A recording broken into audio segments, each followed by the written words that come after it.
Hello, ladies and gentlemen. It's good to be back again this afternoon, the second time around. This dance that I watch or I try to play whenever we're starting, it's just to excite all of us. I those days that we used to dance, we could have done a lot of damage with this dance. That's why sometimes when I watch it, I feel amused that the young man couldn't, instead of taking up the challenges, they are going to hold the waist. Who tells you that waist won't hold? Show us your dance step. The lady has done very well in this dance, and I feel disappointed that the young man allowed himself to be beaten to the dance. If it was those days, we will show them that the cannot be led. You understand what I'm saying?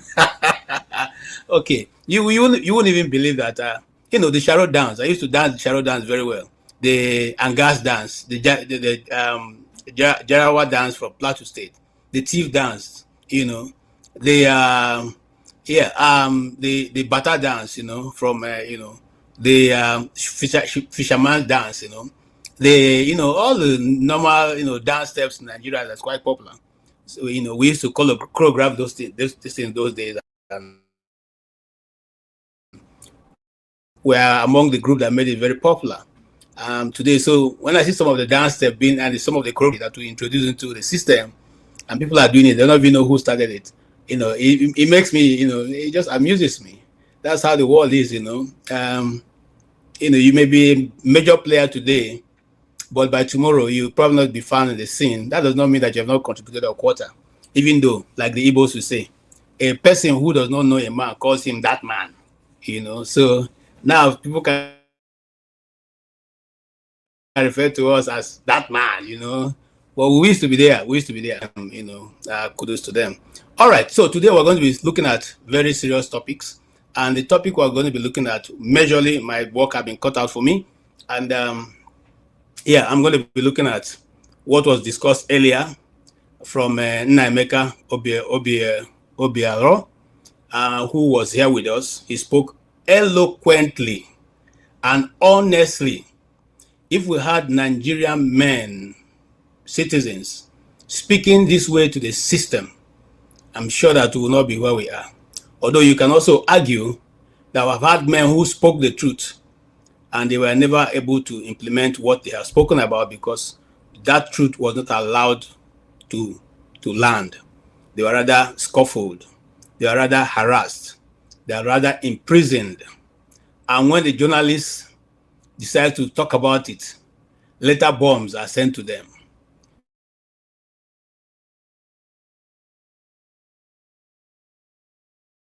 And when the journalists insist on talking about it, they are harassed and put in dungeons. After going to the DSS dungeons, they are beaten. They are, their families are threatened. And eventually what happens? You be my guest. I will not complete it, but someday we'll tell that story. And so that's where we are with this young man who totally, as I will say, is distinguished himself in what he was able to present to us today. Of course, like I always say on this program, those are his views. Some of these things, I probably disagree a little bit because I have a more, insight, especially the group that are doing all kinds of, causing all kinds of mayhem in the southern Nigeria, eastern Nigeria. You could see that since Buhari left government, the southeast have become normal because nobody anymore to water the flowers that was causing the mayhem in the southeast. So that is a discussion for another day. But for today, we're going to narrow in on what he has said, and then we can try to justify or otherwise. For those of you who have strong views, we are waiting to hear your views. For those of you who agree, we're waiting to hear your own side of the story. If you are in the middle, you can equally bring your story. This is a place where you express your opinion or your opinion, your expression, and then at the end of the day, we will let the people who are listening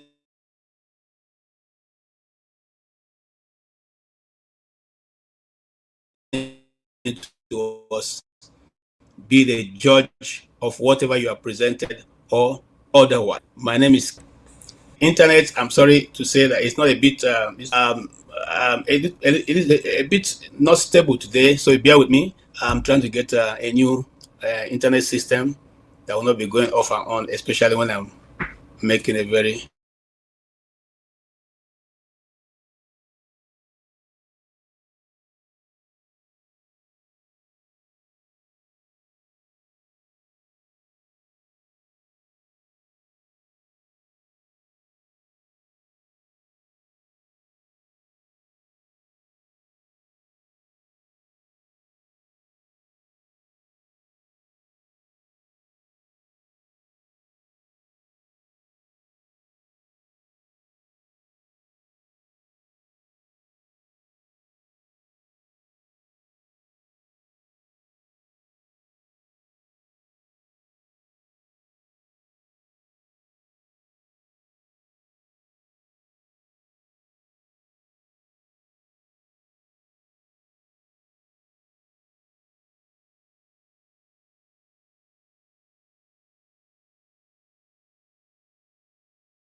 Tony, maybe you take over.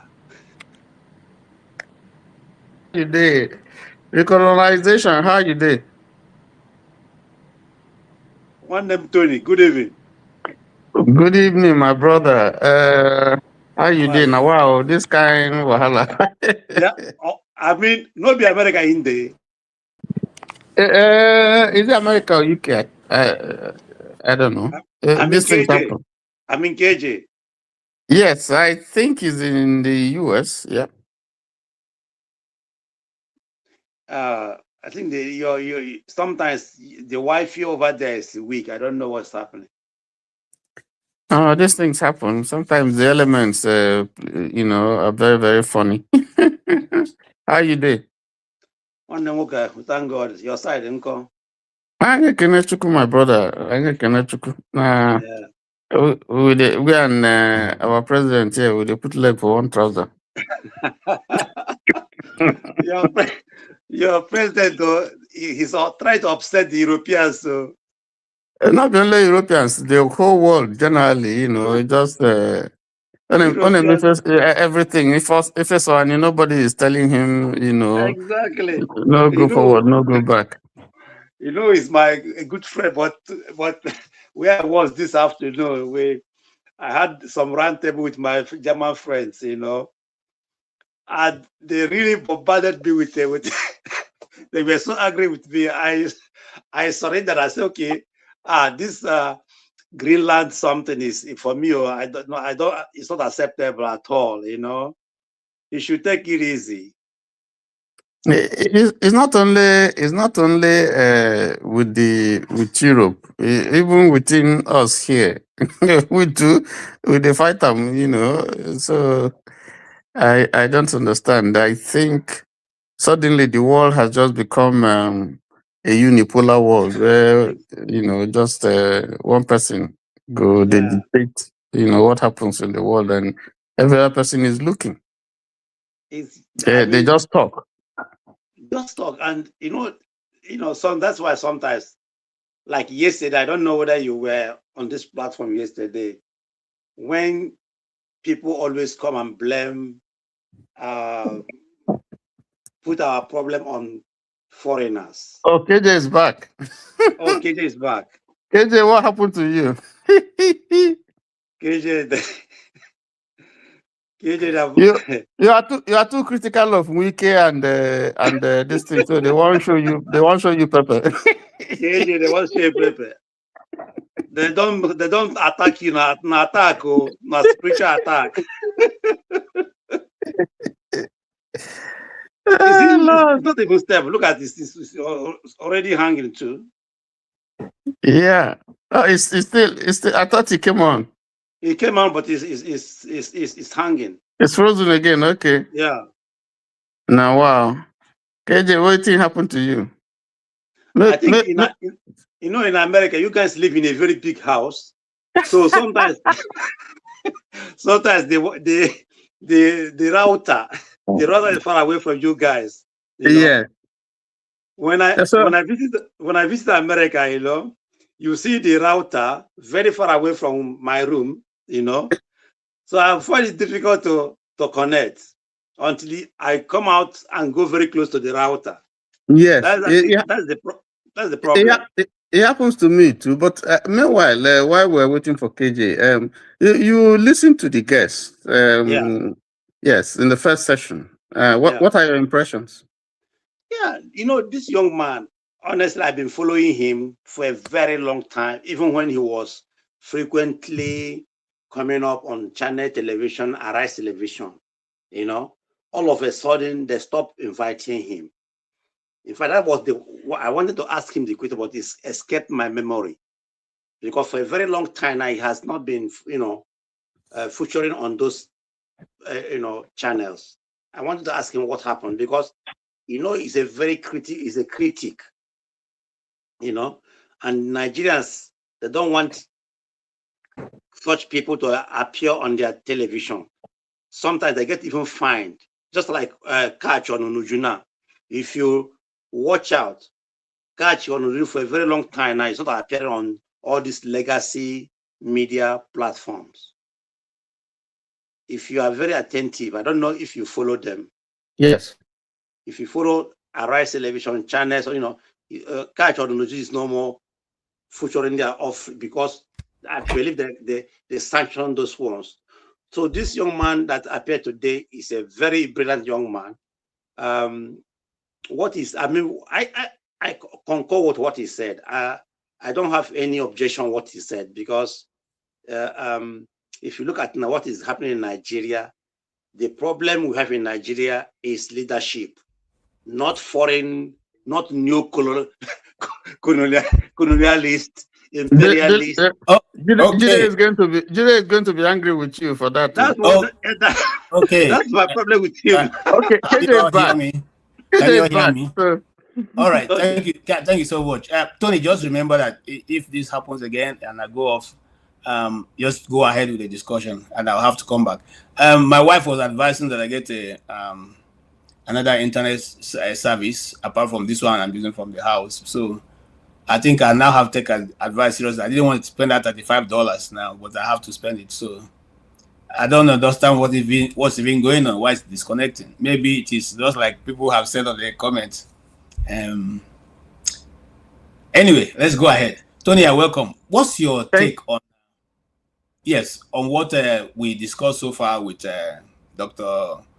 Nnaemeka? What's your take from it?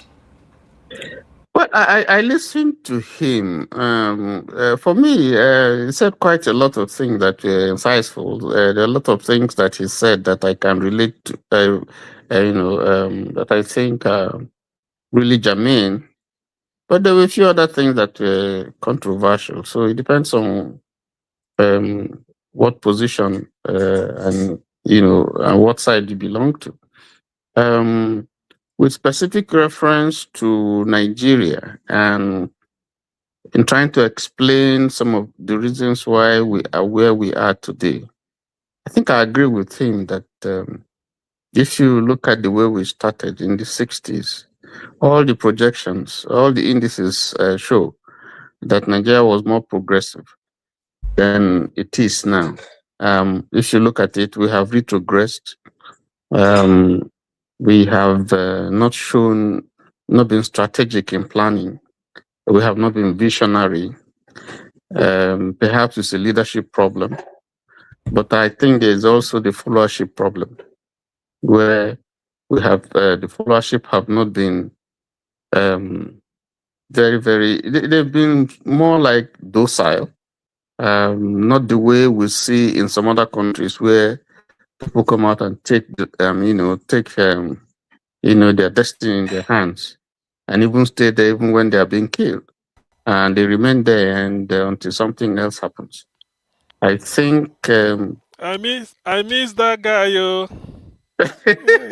yeah, I know you would have asked him a lot of questions, but it's okay. But I think generally, if you ask me to rate him, I think he spoke well. I think there's a lot to learn, and that if Nigeria needs to move forward, this way we're going is not it at all. We really need to rejig. We really need to. Yeah, and one thing that I like that is said is that we do have the intellect.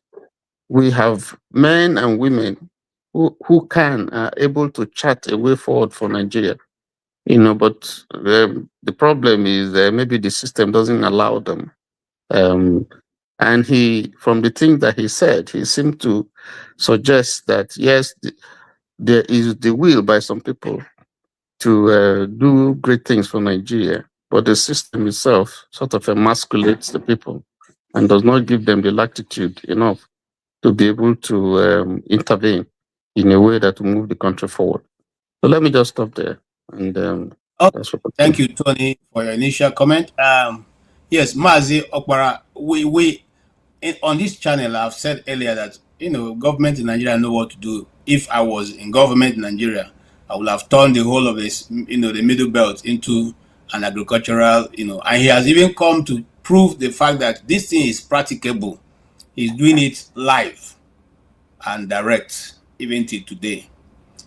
Do you think it's something that people in diaspora should encourage? People like you who have big pockets, can you agree to partner with him to start such a thing for your community, employing young men that are there? Yeah, thank you, KJ, and thank you, my fellow bro, Breeden. In the Bible, we're called Breeden. Dr. Nnaemeka has been an inspiration. Honestly, I've been following this young man for a very long time on channels, all the whole Nigerian televisions, X, everywhere. His podcast, he's a very fantastic young man. His ideas are wonderful, but unfortunately, he lives in a country that does not encourage potentials, that does not encourage people who are knowledgeable, who know what they want and how they're going to, execute what they have. That's the problem you have in Nigeria. Let me tell you briefly. A few years ago, about 2014, myself and my brother, my cousin who lives in the UK, we borrowed money, very huge money, and we did a little company, factory in the village, not now, where or something. No, we said, okay, let us do it for the villagers. We created, borrowed money with little one we had. In fact, it was a bakery, but my mechanized bakery. We didn't want to do it in the township. We said, let us, so that at least we can give for at least 20 people job. That was when Jonathan was in the, then. We built this bakery, mechanized it. There was a factory, a bakery that went bankruptcy in England. We bought all the whole equipment, used, ship it to Nigeria, to my village, build this thing, install everything. We, even the generator was a 250 kV generator. Imagine that. We started this thing was running very well. Then the floor was about 10,000 naira a bag. And then we had some contract with a company in Calabar that supplies us. The more quantity we buy or we bought, the less we pay for a bag. Sugar was very, very cheap. The diesel, we buy 350 naira a liter of diesel to generate this, to power this bakery. What happened after General Buhari took office? The thing started crumbling. We started laying off some. We started with 20 workers. We laid off 10. As we speak, in a nutshell, the company, the bakery is down. We closed it. 10 people in the village unemployed. As we speak, all the home machineries are there because we couldn't cope again. Look, how much is a bag of flour now? How much is a bag of sugar and other condiments? So what kills businesses in Nigeria is this inconsistency, this policy, this try and error. This they have no idea how to run a country. That's what kills people. And I believe that some of us who are here, we have experienced such problems in Nigeria, one or two. So honestly, for me now, to invest in Nigeria is difficult for me. I have tried my best, and I failed woefully. So I don't think, for me, I think I have my own reservation, putting money in Nigeria. I don't, for me, I can't try it anymore. Even the age is not even on my side anyway. So Nnaemeka is a good person. He knows what he's talking about, and he's on the ground anyway. And the kind of business he's talking about, I think it doesn't need a lot of energy, because if I want to invest in Nigeria and you depend on this energy, I think you are going to run down.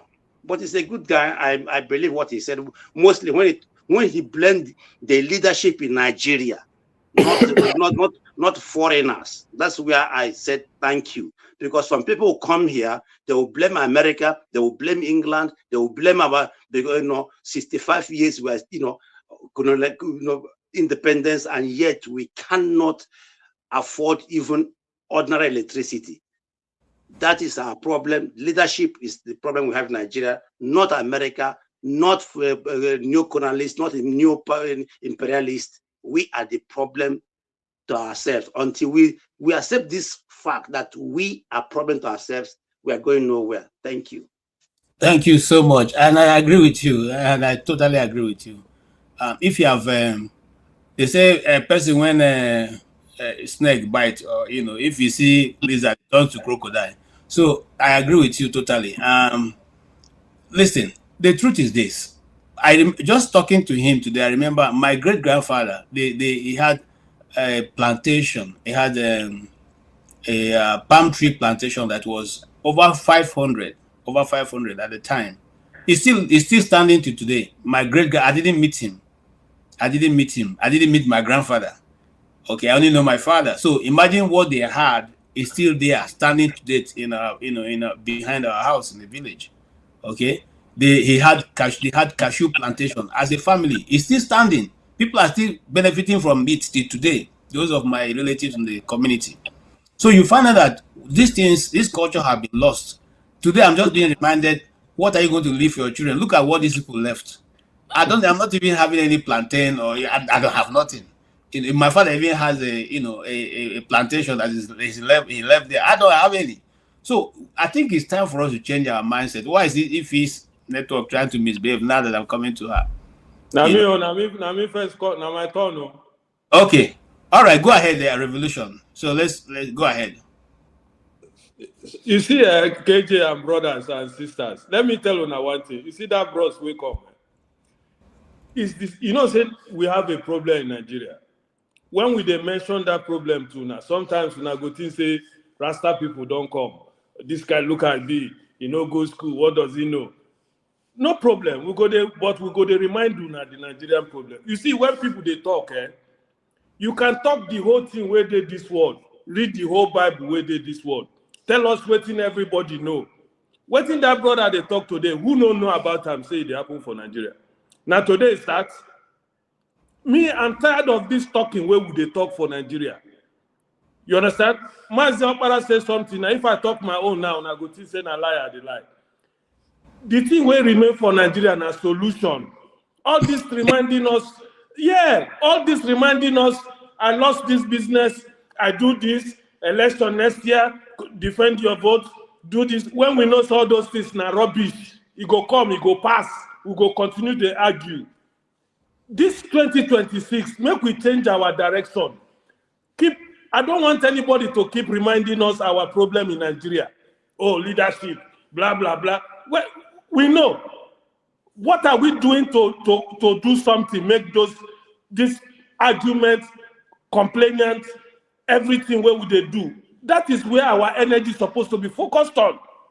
We are dealing with a block, criminals, people when we say they're ready to kill, protest, go come up, they go kill people, Nigeria go, they look them. People go, they go push some people to wall, go come talk very nice. Oh, Nigerians, when you push them to the wall, people will break the wall and enter the wall. We go say not true. Nigerians are resilient. Okay. What is the combination where we go to talk, say, okay, now we agree. What thing we go do? Solutions. Me, I don't give una my own solution. No. I know say now stupid man solution. One guy say I dey joke. If we cannot do it, let us rally around and find somebody to do it for us.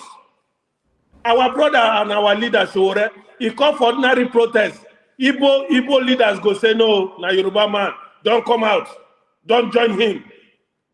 That one go question the people who get strength to talk. Our brother missed penalty that day. They attack him. Na Igbo man, Nnaemeka lose penalty. All those kind of things, now everybody begin do YouTube. Yoruba don't start again. Yeah.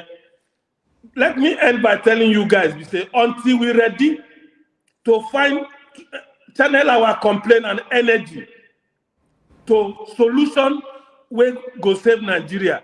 And we should stop reminding ourselves our woes. Now I want to tell you now, so, Daluno, bye-bye.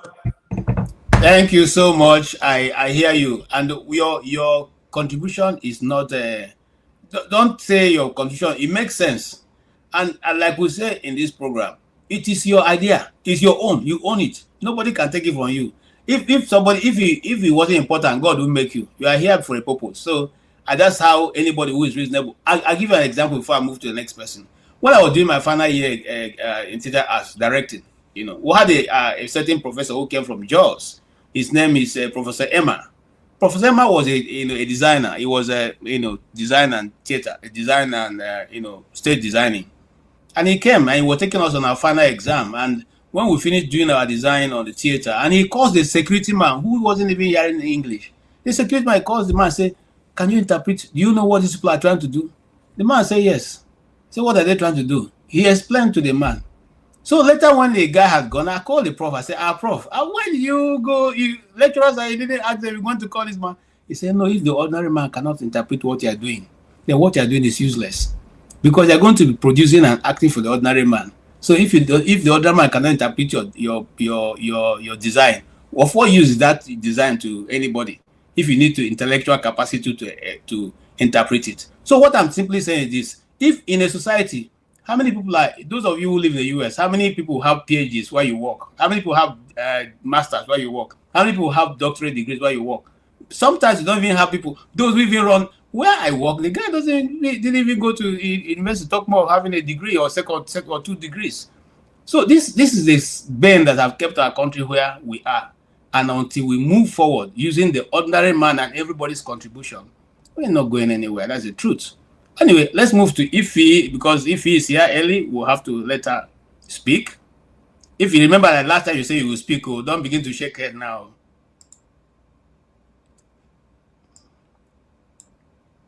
Yes, you are here now. If you speak, KJ, Machalanya room. Ogumunaga man baby. Good evening. My brother CM, long time. Uncle John, this one your face is like this. Good evening, everybody. I mean, in fact, Nigeria matter don't tire me, honestly speaking. I've been saying it all the time. We know what to do. We just deliberately don't want Nigeria to work. That's the bottom line. There is nothing this man said today that we don't know about or we haven't heard before. It's just that the people in power just don't want Nigeria to work. So we don't need, we pray and call God. I hate, bring God into our Nigerian politics over and over again. But that's not the solution. We can call him from January to December. That's not the solution to what is going on. The problem is that, again, it's human-made. When you have a president who will leave the country and come back in 21 days just because he doesn't want to hand power to his vice president, and he will stay a little bit, and the next thing, maybe by next week, he's going to jet off. Which other president does that? Even the Ugandan president doesn't even travel like the way our president travels. And we are not holding anybody accountable. We have governors, we have, local government chairmen and chairwomen, but they are not, typically they are not in existence. They are just there, and nobody's holding them accountable. So, the problem of Nigeria is not spiritual, it's just physical. So until we begin to deal with it physical, we are not going nowhere. So we can come here and talk as much as we want to talk. You know that 1 + 1 is 2. 1 + 1 can never be 3. No matter how much you want to drag it from this generation to another generation, it will remain 2. In order to fix Nigeria, we know what to do. Like he said something, Dr. Nnaemeka said, by now the opposition should not be talking about the election, which makes sense. I didn't even, think about that, like that. But when he said it, it makes sense. Because what do you expect to happen in 2027? You expect a different outcome? Tinubu wasn't the president, and I won't say Tinubu rigged the election. Buhari rigged the election for him, and now he has the power.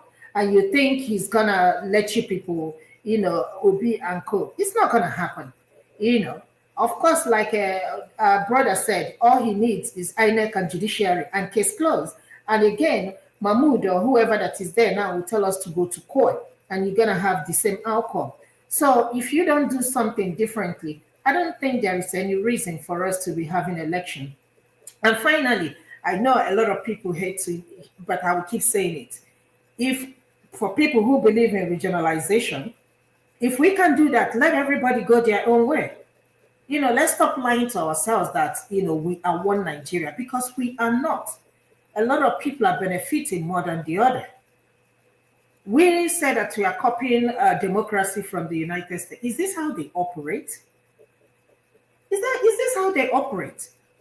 At least I can reach out to my, county people for one thing or the other. But can you do that in Nigeria? That is not how to run democracy.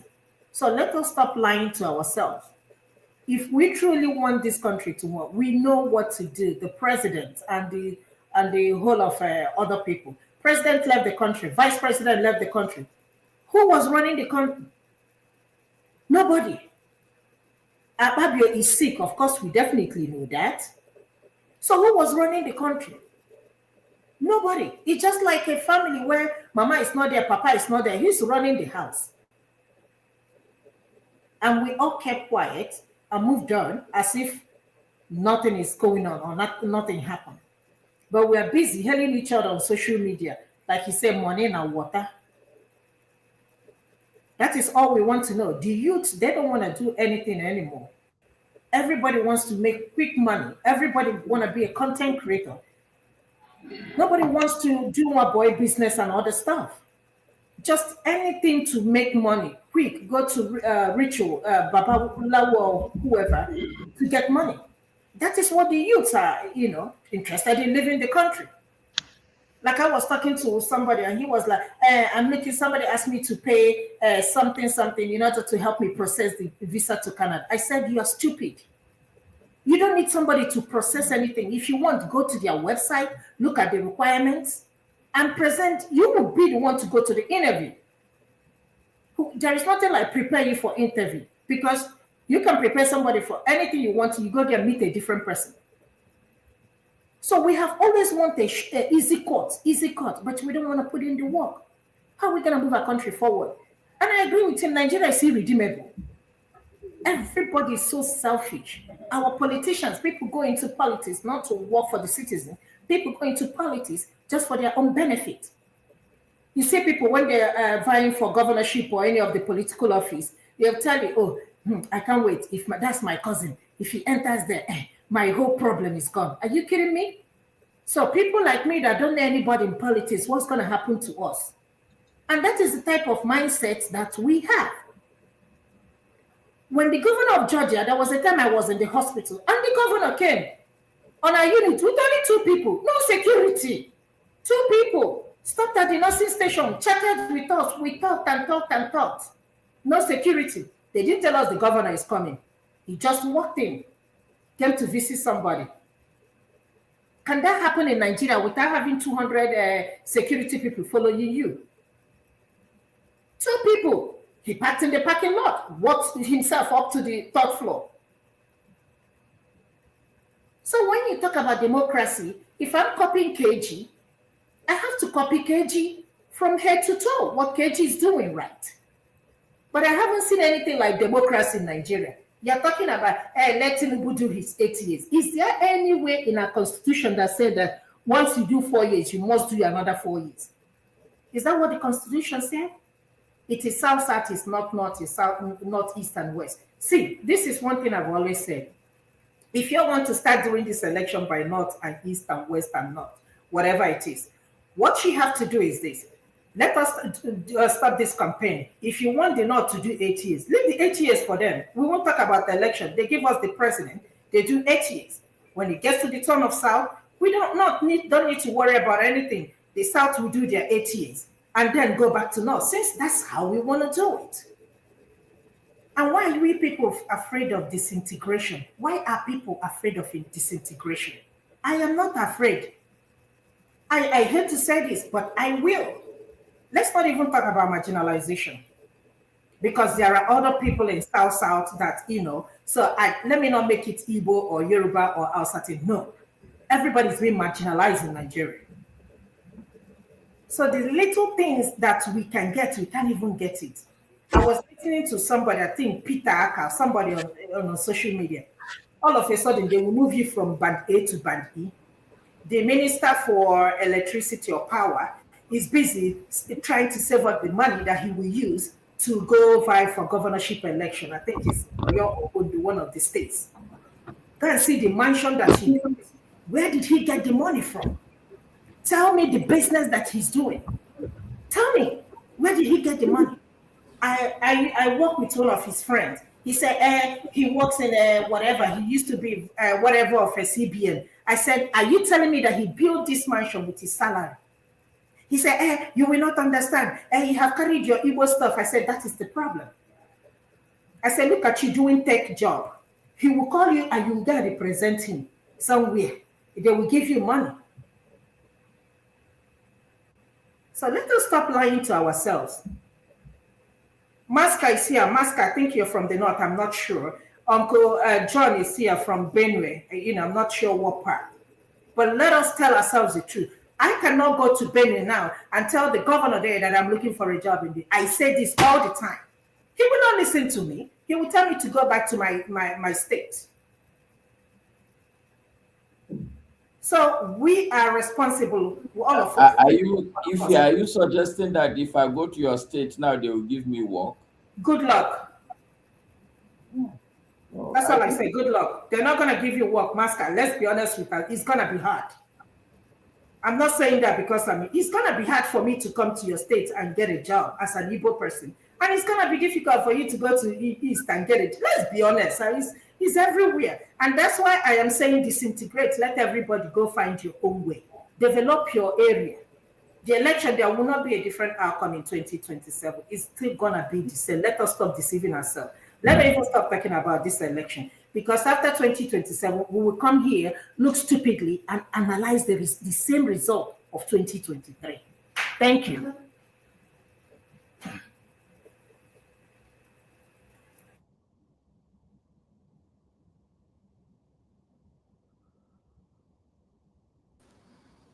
KJ, unmute yourself. We can't hear you. KJ. It's like somebody has off your mic. Okay, thank you. Thank you so much, Ify. Thank you. You drove the point home, and I think everybody, well understood what you're saying. And I want to just remind our panelists and viewers that there used to be a country called Senegambia. They are now separated, and so we have Senegal and we have Gambia. They used to be together. In fact, this was not donkey years ago. I was in secondary school when they separated, which is like in the 80s. So what are we saying here? So it's not strange to also reoccur in West Africa again, if it will help us all move forward in one direction. If you also say that the current situation we're facing, they're not new. We all know. Who doesn't know that Benue can produce everything in this world? Who doesn't know? How many federal government projects are there? Who doesn't know that in Jos you can produce every kind of fruit, any kind of fruits, wherever it is, be it apple, whatever, can grow in Jos, can grow in the Mambila Plateau, can grow in all those places. Who doesn't know? They know. They don't want to do it. Is it Libya? Wasn't Libya desert claimed by Mama Gaddafi, turned into a river? Okay. Is it that we lack what to do? Are these people who did it from the moon? We know what to do. The truth is that we are all playing each other. We don't want to tell ourselves the truth. And then when it comes to negotiating with other people, European countries, those tricks we use in deceiving each other, we don't carry it to the table and go and deceive them and get a good deal. We shout, oh, they are doing this to us, they are doing that, they will not allow us to do this. But we play each other every day. You all, find a way to continue to share the national wealth the way you deem fit, So it's most unfortunate that that's the situation we're in, and I totally agree with Ify when she made that conclusion. But here is Chris, who probably think otherwise. Chris, yes, you heard what Dr. Nnaemeka discussed. And one of the things I like about his interviews, or when he does his media broadcast, is the fact that he does not hold back his words. He calls them the way he should be. He insults them if he needs to insult them. It doesn't matter who the person is, whether he's from the southeast or the north or the west. The truth is that they're all of them are playing us the same game. It's just now that true leaders are beginning to emerge a little bit. And those two leaders that I'm thinking are beginning to emerge a little bit in Nigeria are just two governors. One from the southeast and the other one from, I can't put it together now. But there's another governor that's also doing well for his people. Apart from that, that's all. The rest are just, it's even now that I'm surprised at what he said concerning the governor of Imo State, because before now, we are seeing the masquerade, but now since he said the guy has got woken up from his slumber, let us accept him. What are you saying? Hello, everyone. Hi, KG. Can you hear me? Very clear and loud too. Okay. Well, I didn't follow him from the beginning, actually, but I got interested. I came in when he talked about the tax. So that brought me in. But from the answers he was giving, I became conflicted. First, he's saying the right things a little bit, but he seems to think that leadership is the problem.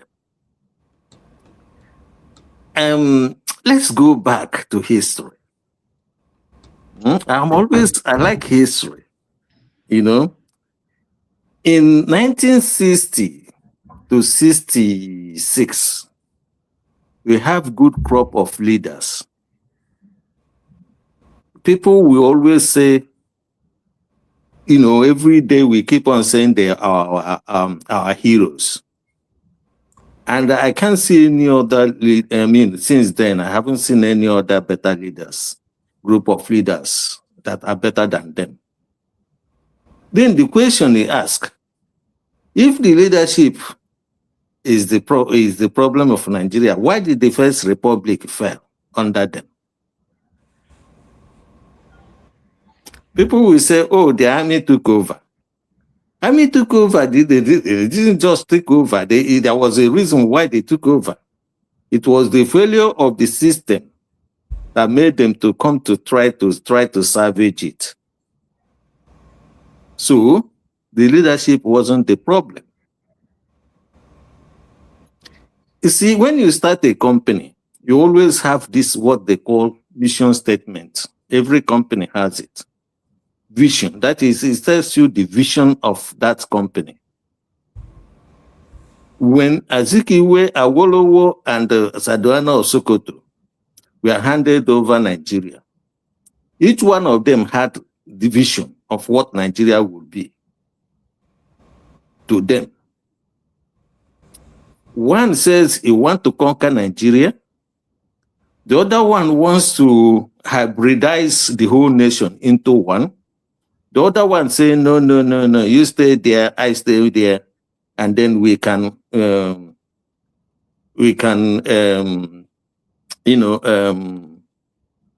what's the word now? Instead of hybridization, there'll be some kind of cross-pollination.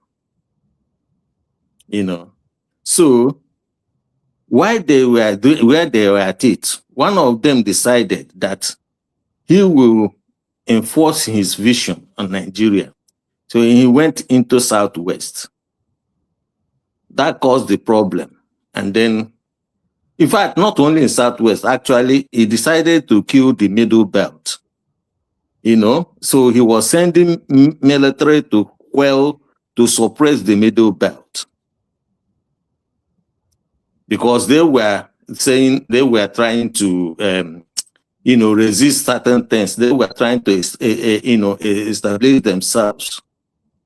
But he decided to bring them under his control, and then also move into Western region, or what I will call Yoruba land. That caused the problem, and that's how the First Republic fell. So it is the problem of system. It is the problem of incompatibility.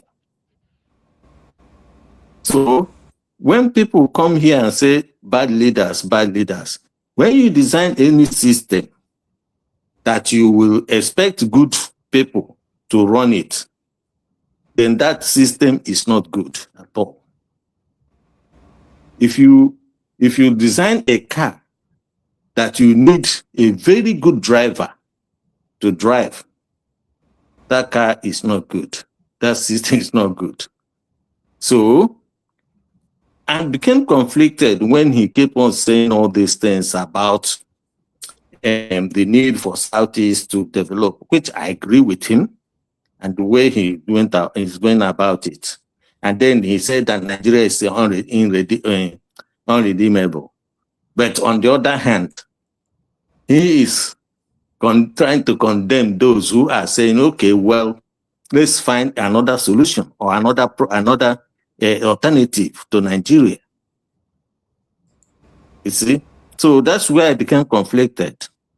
He is against those who are trying to find alternative to Nigeria, when he knew that Nigeria is irredeemable. So what is this? What I mean, you know, he says that, okay, let's invest. Jonathan invested in education and military schools. Are they operational today? The answer is no. So it boils down to what the people want. There is what we call, you know, DNA in a human being determines your character. So is culture determine the character of a society. Whether we like it or not, we will come back to if we actually reincarnate, if we are going to reincarnate back into Nigeria, if Nigeria stays till 200 years, it will be like this. The only reason why it hasn't fallen down completely is because of the hydrocarbon in Igbo land and the surroundings. So that is the reason why you have Nigeria. So you have international interest in that hydrocarbon. You have the internal interest in that hydrocarbon. Okay. So when people come here to find, okay, the last speaker before me, or no, not Ify, the other guy, the revolution, he said, all of us should come together and chase these people away. In a way, I agree to a certain extent, but not coming together. Okay? Because there's no way we can come together if we don't understand our problems. Okay. Okay? There's no way we can come together. I believe in revolution, but the way to do it is not coming together. Okay. Thank you. The way to do it is this. Let me just land this point. Okay? The way to do it, if it is going to happen, is understanding the differences between us. 2, then we go back to each region, like Yoruba people will go back to Yoruba land and start their revolution. The Igbos will go back to the Igbo land and start the revolution. The Hausa or the Fulanis or the TVs will go back to their own land and start the revolution.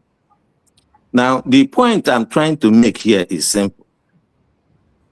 If all of us come today, and we know nobody should go to Abuja, actually. I don't think that even going to Abuja, because each time they say, let's march to Abuja, if anybody is marching to Abuja, it's not going to work.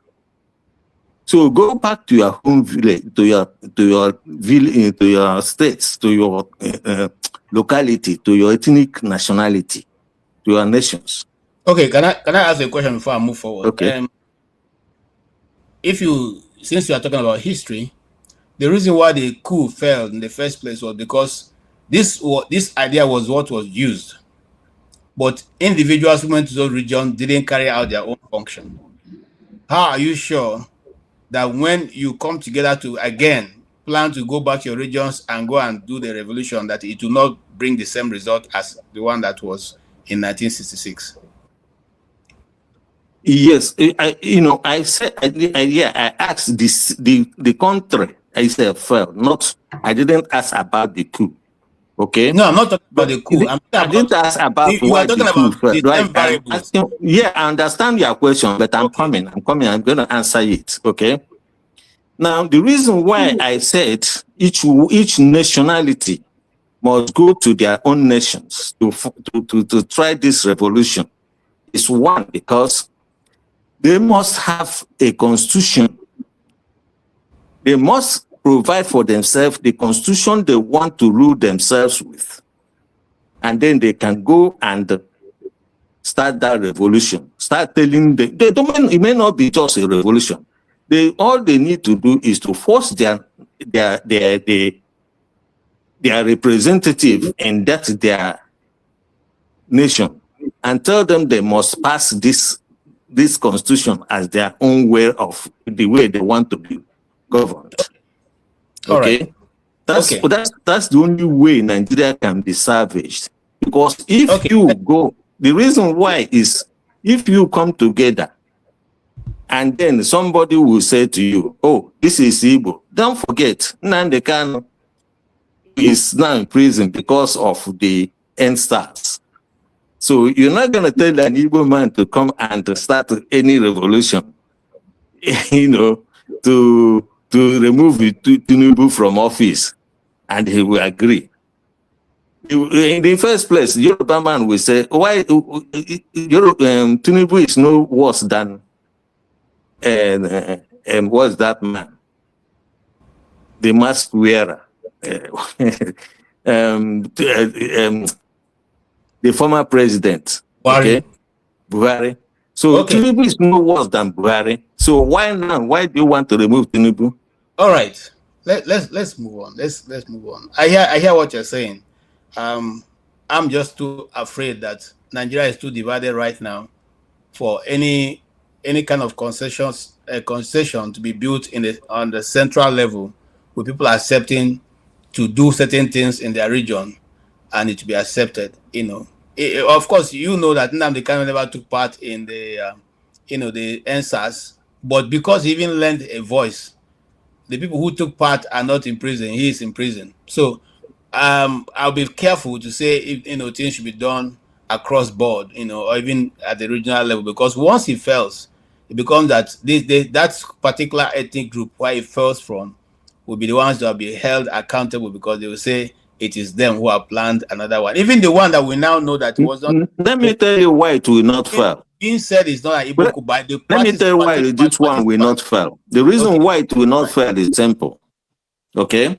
Mm-hmm. The federal government, since they are each one of them is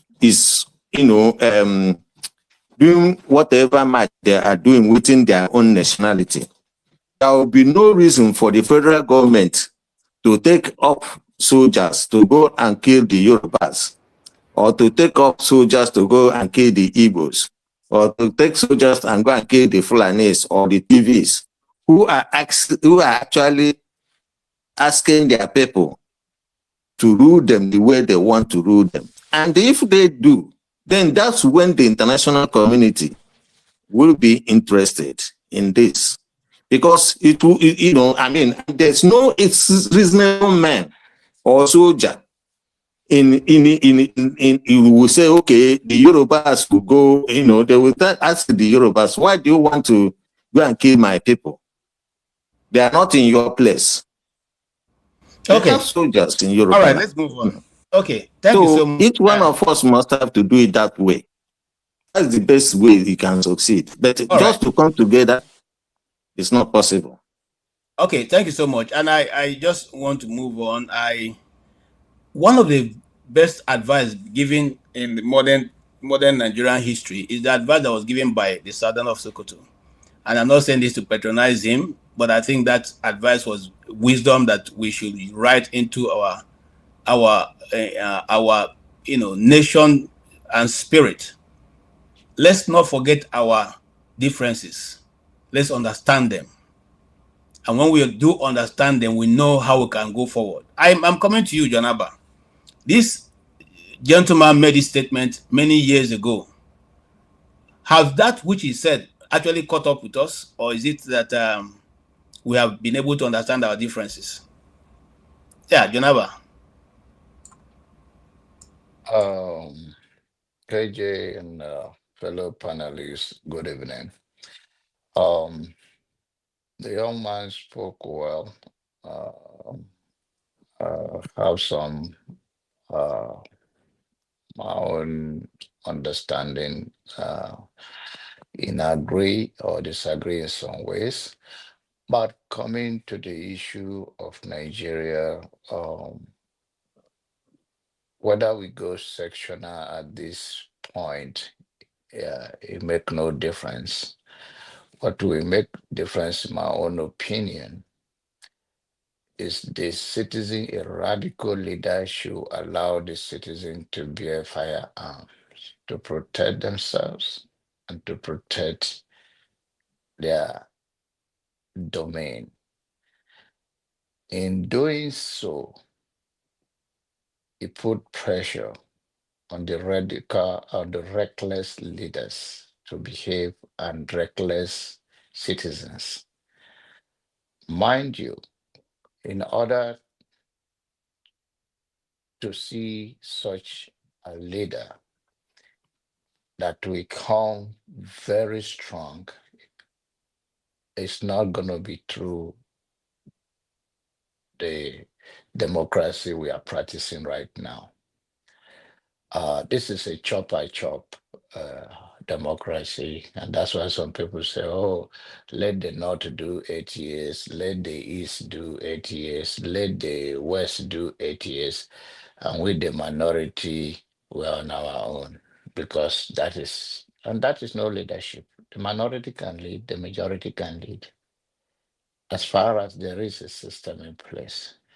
If you go sectional, there are pressures in the East that already took so many money will give and protect themselves, and they do it like Tinubu is doing right now. If you go to the North, the same thing, because they believe that the citizens they are already demoralizing the citizens. The citizen will not hold them accountable. It's about accountability. And we have a rotten policy, a rotten institutions that are not functioning. Police, judiciary, even the military. They take order based on whatever they give to them to do, not based on the law of whatever they're supposed to provide the service, which they take oath to do. So, well, take Igbo to anywhere, we do the same thing. Take Hausa to anywhere, we do the same thing. But once the citizens are empowered and given the opportunity to do the right thing with a radical leader, because the level where we are right now, ordinary Nigerians are struggling to feed, to clothe, to move from one place to another. Insecurity is there. And when we talk about insecurity, we are talking about insecurity in every aspect. We don't have any check and balance. Like someone can just, you may be afraid why you see people want foreign food, which is not the best, is because they don't trust in Nigeria that they can even poison themselves. The FDA will not even understand. If you send them to go and inspect something, maybe they take a bribe, they never go there. People that want to do genuine business will be frustrated for many years. Sometimes people live abroad, like the brother here, Okpara, who said that he went to establish a little company in his village and have gone bankrupt.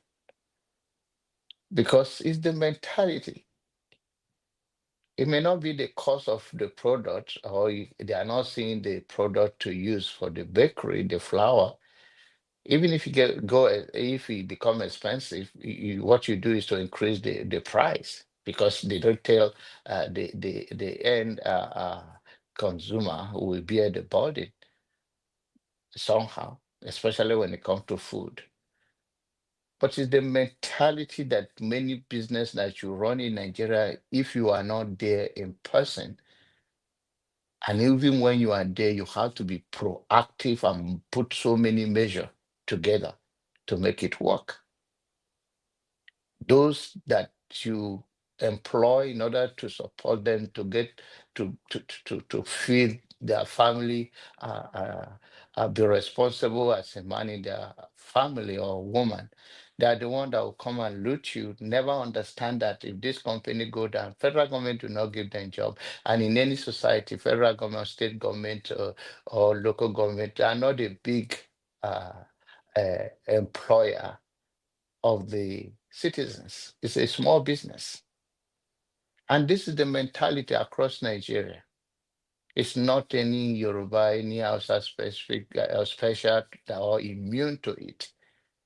It's the mentality, the low morale and lack of true leadership that to bring to the society. So okay, there will be when you talk about firearms, of course, mind you, if you have a gun with you, the next neighbor will be careful, very careful, and you will be careful too.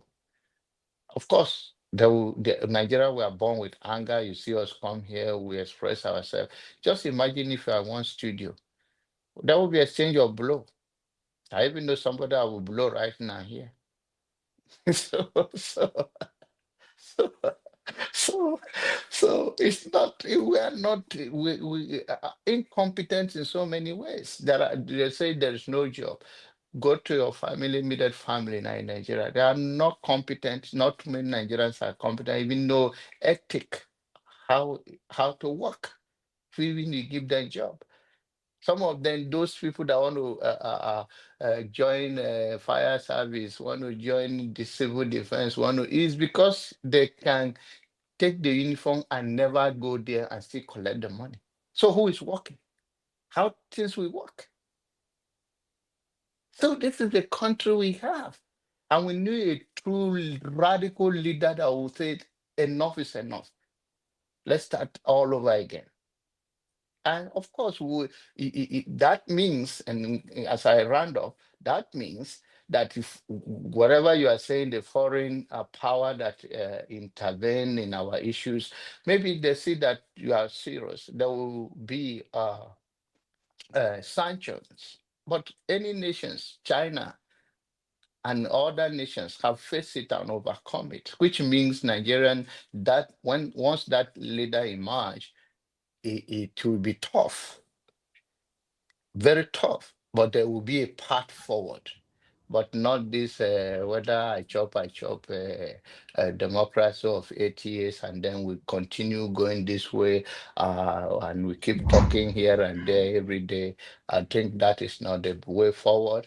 What we have now that will say we should manage and prolong evil days. Good luck. Thank you.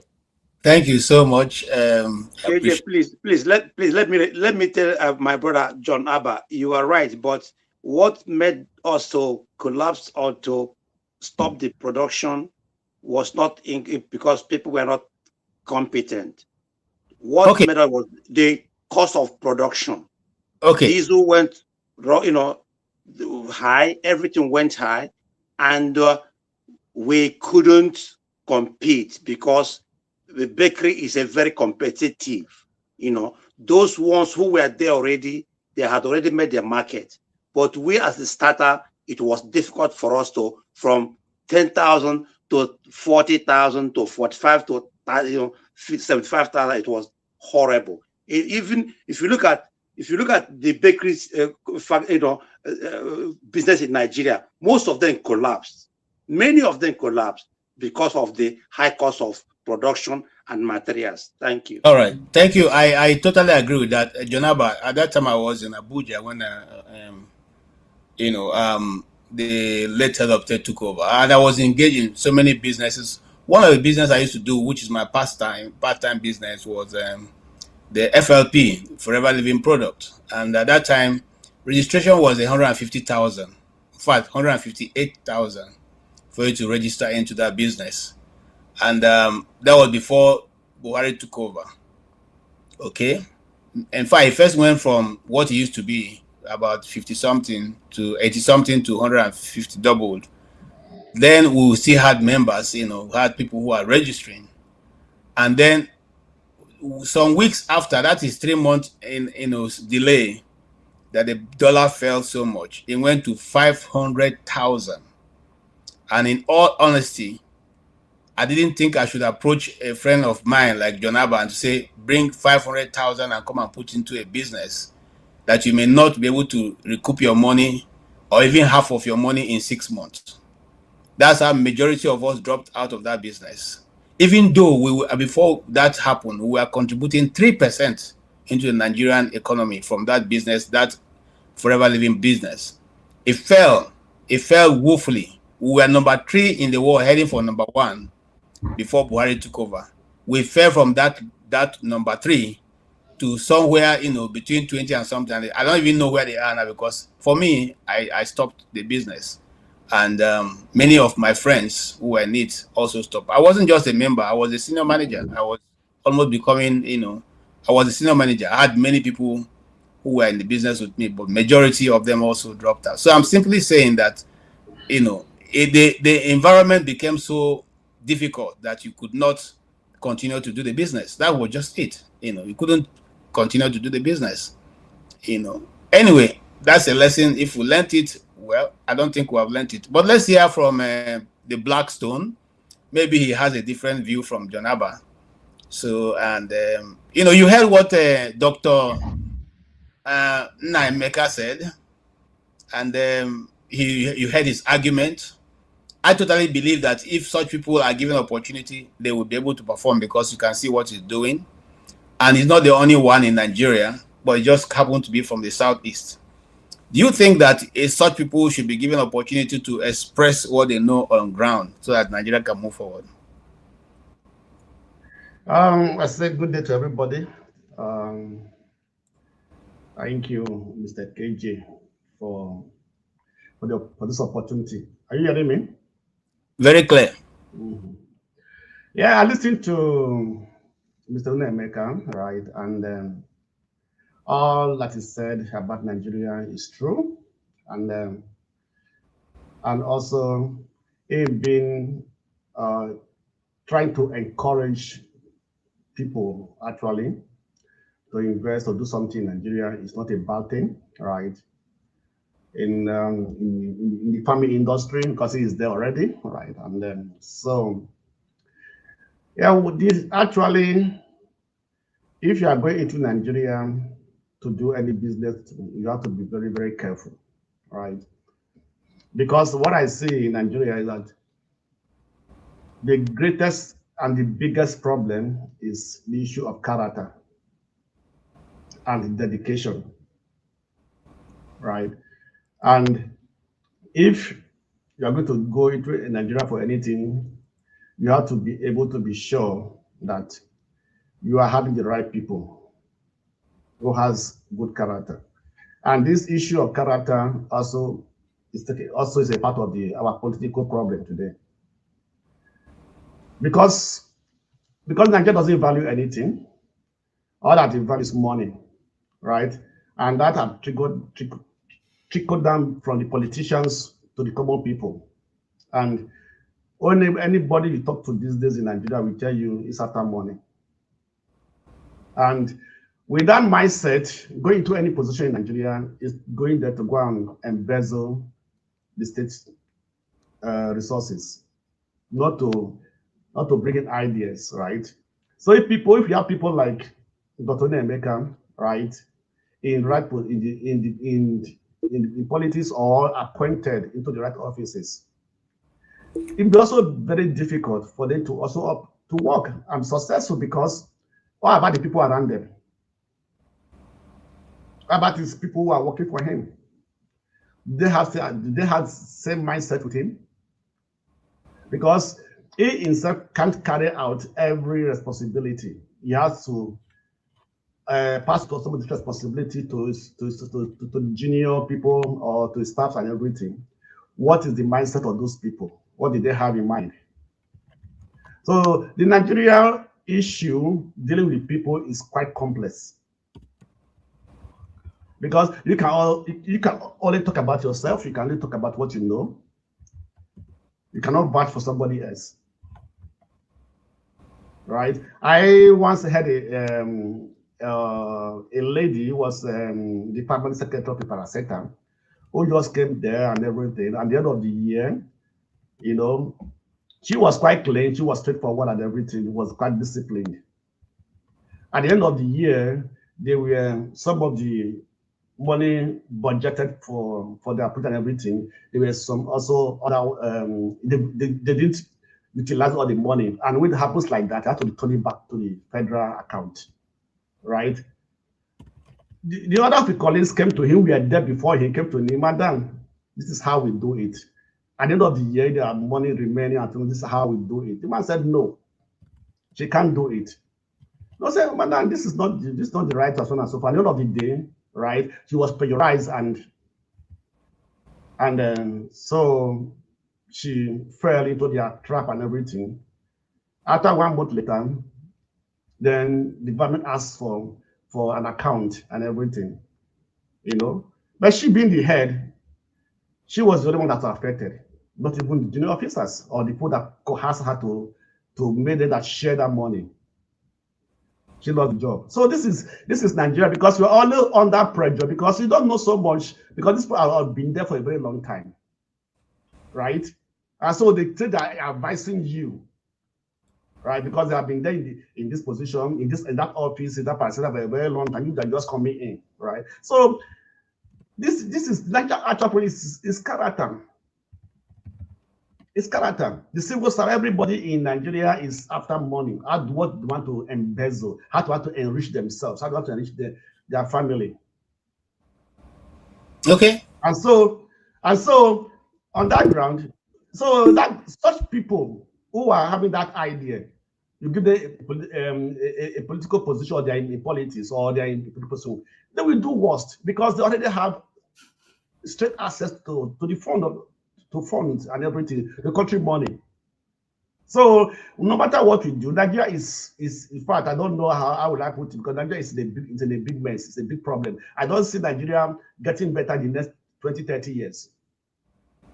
Okay. Because let me just conclude with this one. Because if somebody comes in there to say, I have, this is my character, this is what I'm good and everything, is it good to be there forever? After 4 years or 8 years, he leave that office. Somebody will come in. And but if he made a very good point, and I want also look at it. She said if 8 years is a thing, if every region must get 8 years, so there's no need for election now. Since is the south now, let's just stay in the south. Okay, as long as whatever you do, give us another person. Once your 8 years complete, we'll go to the north. We'll say north, bring your candidate. After 4 years, if you want to continue with it, okay. If you don't want to continue, give us somebody else. So there's no need for us to waste time to be electing people and waste money. It is still be the same thing, right? Just election in Nigeria is just like it's a show.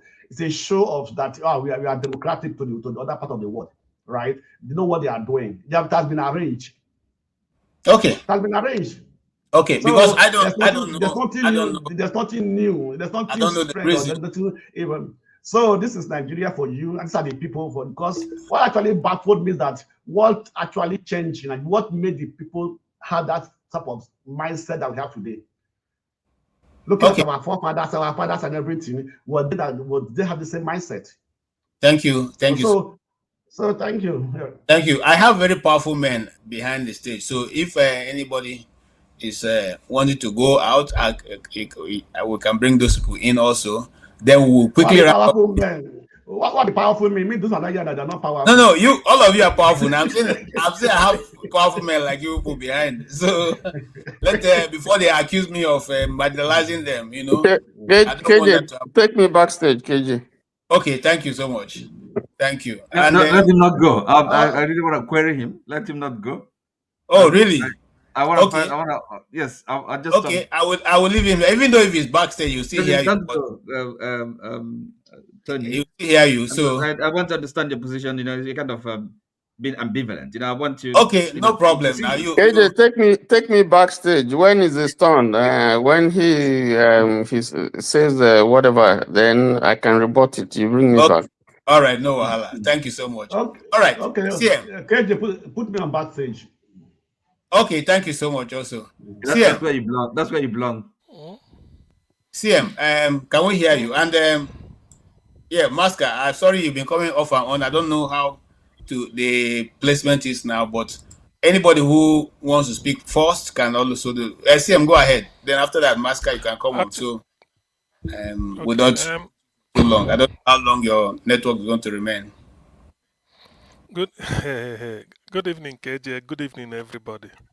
I observe all protocols. Actually, I will say I missed a greater part of the interview or the conversation between Rudolph and Dr. Obiaraeri. The much I listened to, I heard him. In fact, he said, it's like he summarized with his closing remarks. You can see frustration in all that he said. I was listening to some of them. I commend his efforts for sort of, trying to live by example. What he's preaching, he's doing it. And all the contacts he's making, I heard him say Ethiopian Airlines export something for him, watermelon and all those things. Yes. The thing I wanted to ask him was, he said his eternal mentor was Dr. Michael Ihionokara, MI Okpara, MI Power. But he forgot one thing, that Okpara achieved a lot because Okpara is the government. Whether it is security, whether it's red tape, whether it's everything, is involved. But he is not in government.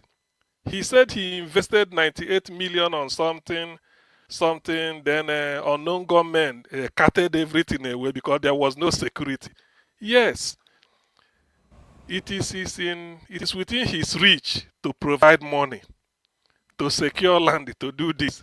But to provide state security, whether it's army or navy or police, is not within his reach.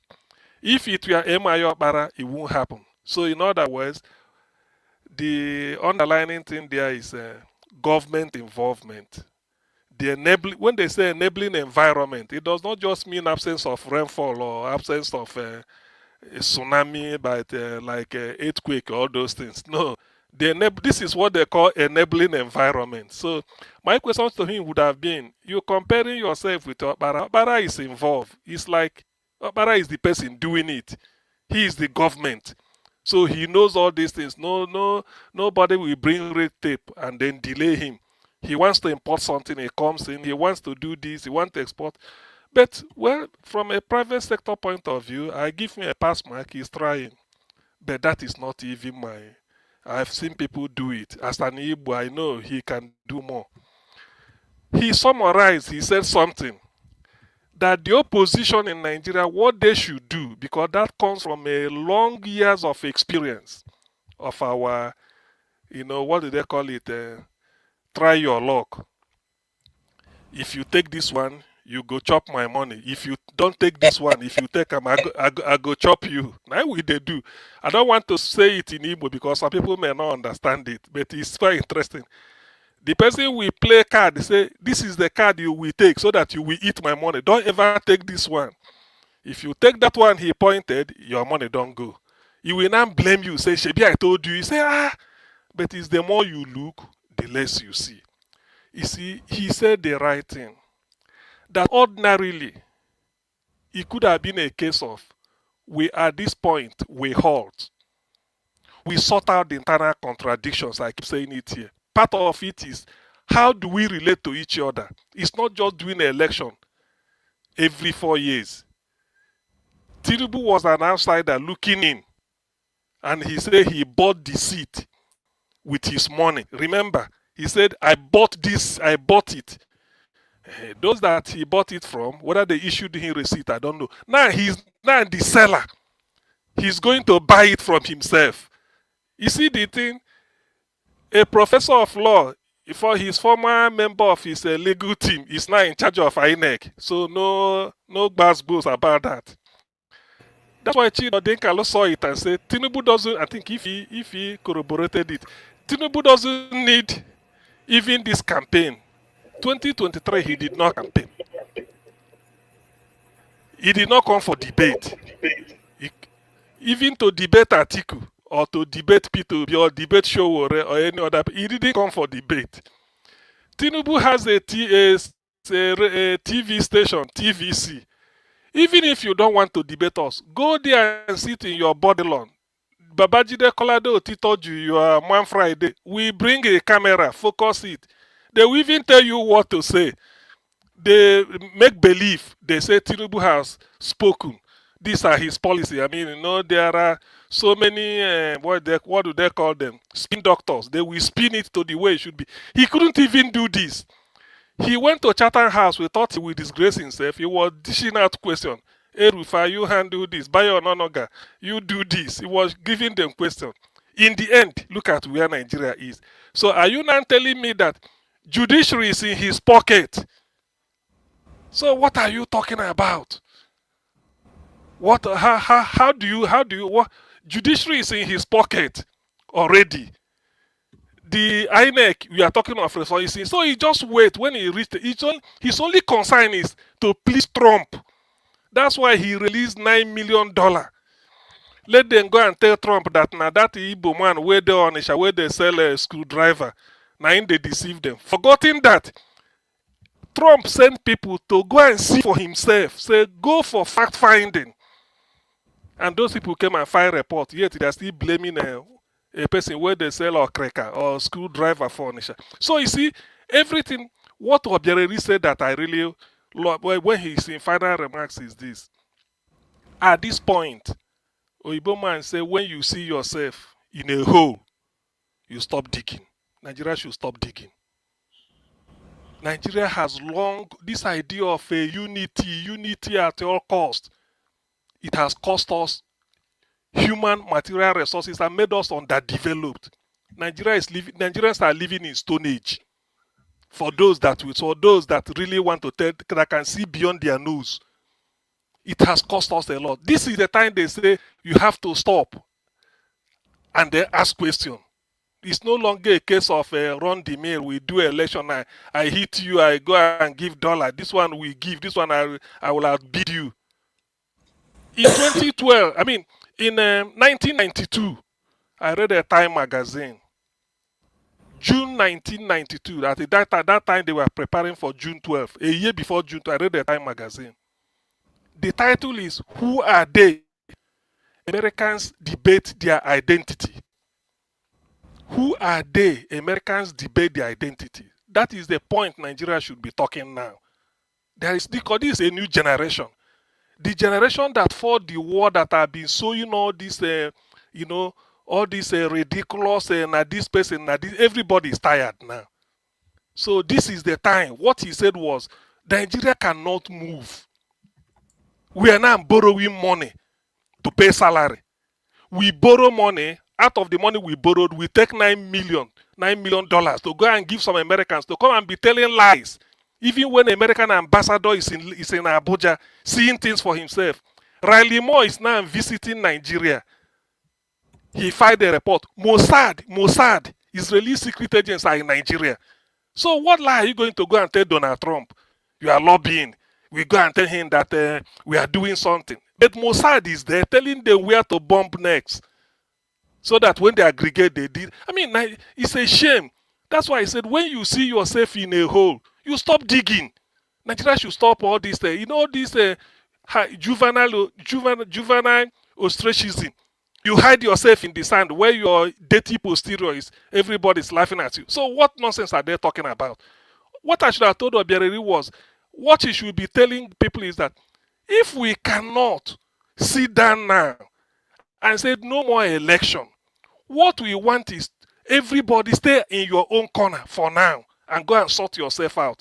If we can't do that, why? Somalia, that is giving the world problem. Somaliland has been recognized by Israel. For those that are talking of all this dangerous narrative, unity, everybody is afraid. Why are you afraid? Look at Somalia.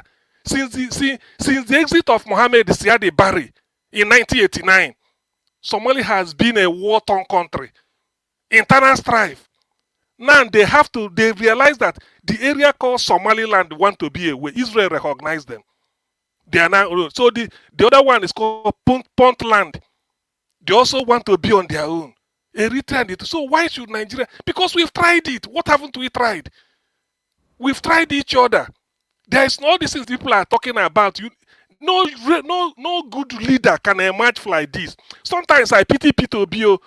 Supposing they hand them over Nigeria now, where will he start? You borrow money. Nobody's really. We are no longer interested in it. Running government. It's just to go and everything. Just okay. So what of how many? Okay, let's count. Islamic State of Iran and Syria. ISIS is in Nigeria. Boko Haram is in Nigeria. Islamic State of West African Province, ISWAP, is in Nigeria. Lakurawa is in Nigeria. Achad is in Nigeria.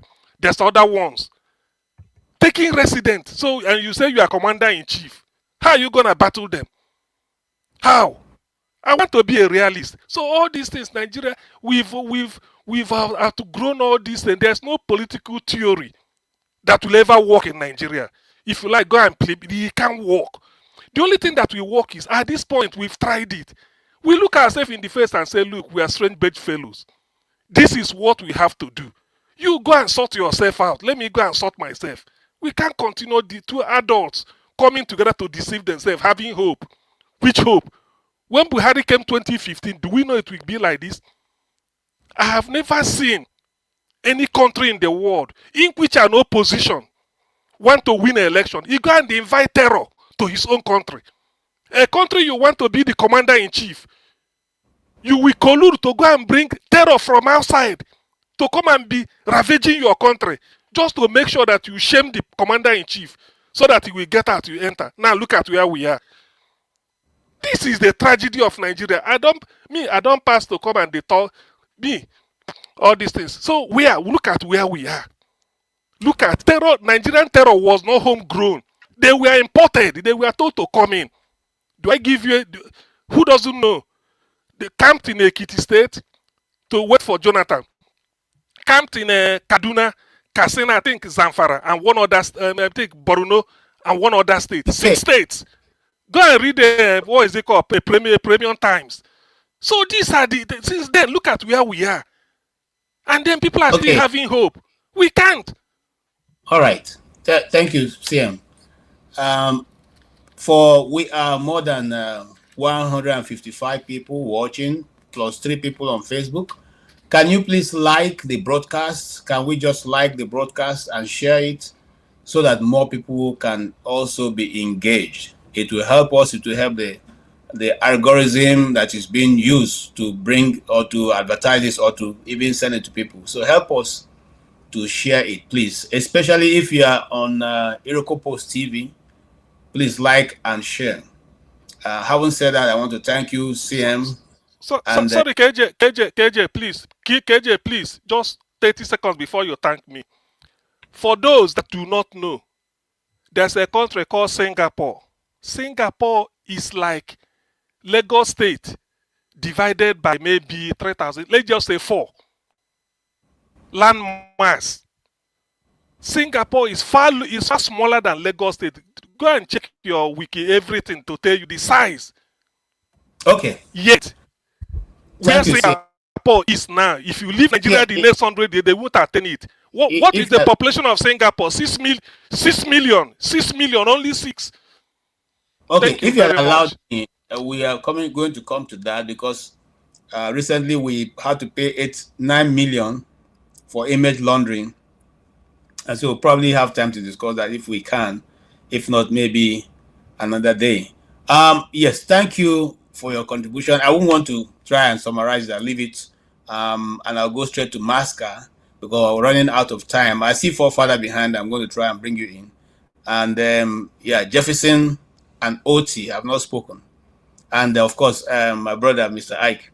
I see all of you, and we'll try and get to you before we can change the topic. Yeah, Masca, you go ahead.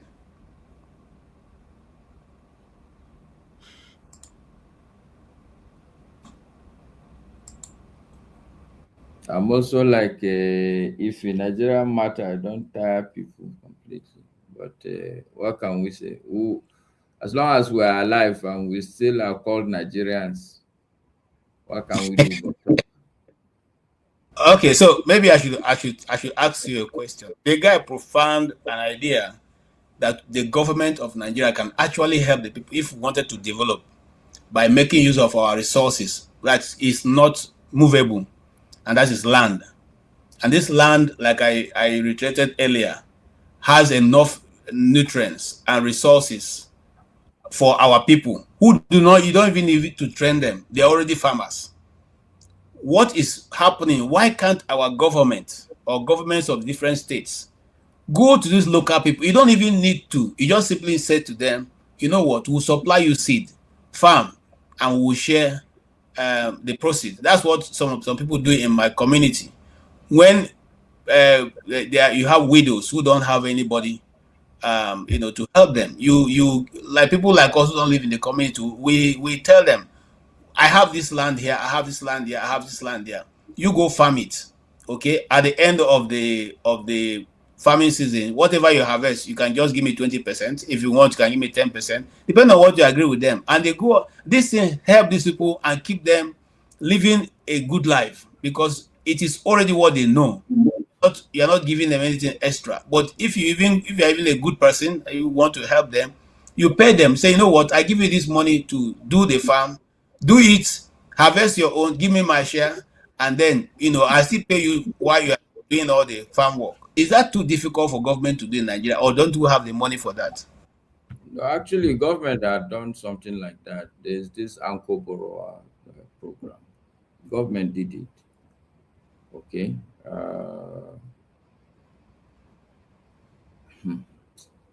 Okay, so let me put it this way. Nigeria's problem is complex. I hear people simplify it more often than not. Okay, it's quite a complex because when a problem keeps festering, it's like you have a wound. Bacteria will enter, everything will enter. So if it was one thing that just caught you, before you know it now, they say it's tetanus, they may have to cut the whole leg up. This is the case of Nigeria's issue. As long as you leave a problem to keep festering, it's going to only get more complex. So government does stuff, but when you say government is doing it, at the end of the day, we would say, okay, give this money to Nigerians. Well, as it is now, Nigeria's problem is not only government, it's not only leadership. Even Nigerians are bad as people. We've all turned bad. Somebody that you are supposed to help, you give him the money, he will go and do something else. Not thinking of, okay, if this is a revolving program that they give us this money so that we make good our lives, and then they can use the money for other people. Somebody will carry it. As I speak to you now, I know a lot of people that are with DSS for that Uncle Borrowers program. Money that government gave so that you can do the agricultural product and bring the product. We gave you the money, so bring the product so that at least we can calculate how much we gave you, how much is the product. People, Nigeria, it's just a complicated place. But in my submission actually is, the truth is, when we say government, we don't really have government. I tell people, everybody in Nigeria now is just a hustler. You see somebody, you say he's a governor, that is his own hustle. You see policeman, you think he's policing people, he's just hustling. You go to hospital, you think you are looking at a doctor, the man is hustling. This is the issue. That's a deep one, Masker. So what do we do? Because if the professionals have become hustlers, what do we do? Okay, so what I keep saying, because the truth also is that the bulk of Nigerians want Nigeria to be good, and they know that Nigeria can be good. Okay. Now, I think there was a time when this guy, I think it was Dr. Dominic, who was saying that civic responsibility and stuff. So I had to ask him a couple of questions. Sorry, excuse me. What I do know about life is that when you say, what should we do? The truth is that you may know what to do, but you may not know how to do it. You need to cook food now, you're hungry. You know that what you're supposed to do is cook food. But it's not everybody. Me now, if you take me, I can't cook anything. Do you understand what I'm saying? We know what to do. The challenge really is, how do we go about it? We know what to do. We need to remove bad leadership, and we need to educate our people. But like I said that day, even before you start going to educate people, you yourself, you need to go and educate yourself. But the long and short answer to you, KJ, my conviction is that in this country, and in any country, anywhere, in any society, the people at the top of any arrangement that are enjoying that arrangement, do not look up to them to think that they are the ones that will dismantle that arrangement if it's not a favorable arrangement, because they are the ones enjoying it. You can't look at the National Assembly today, because people talk and talk, say, let's go our own way. I look at people and I laugh, like, okay, even the Igbo people that are even today in the National Assembly, they are not going to allow that thing to happen because they are enjoying it. You may talk and talk as much as you would like, but the reality is that you have to understand the dynamics. You have to look for like minds, people who you can work together, people who are not the ones enjoying. and people who are not the part of the people that have been completely downtrodden. There are so many Nigerians today that they don't want to hear anything. It's just to worry about what I'm going to eat. You understand? So it's me and you that we can eat, that we can have money for internet, that are now worried about the way forward, that we should work together. Forget about our differences. The truth is that we must work together if we are going to salvage the country, even if at the end of the day we want to divide the country. The truth is that like minds who believe that things are not okay must work together. But talking and talking is not going to. So the way in my mind is that people.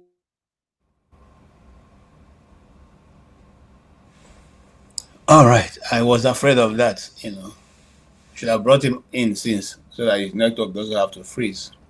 Okay. Mr. Ike, go ahead, sir.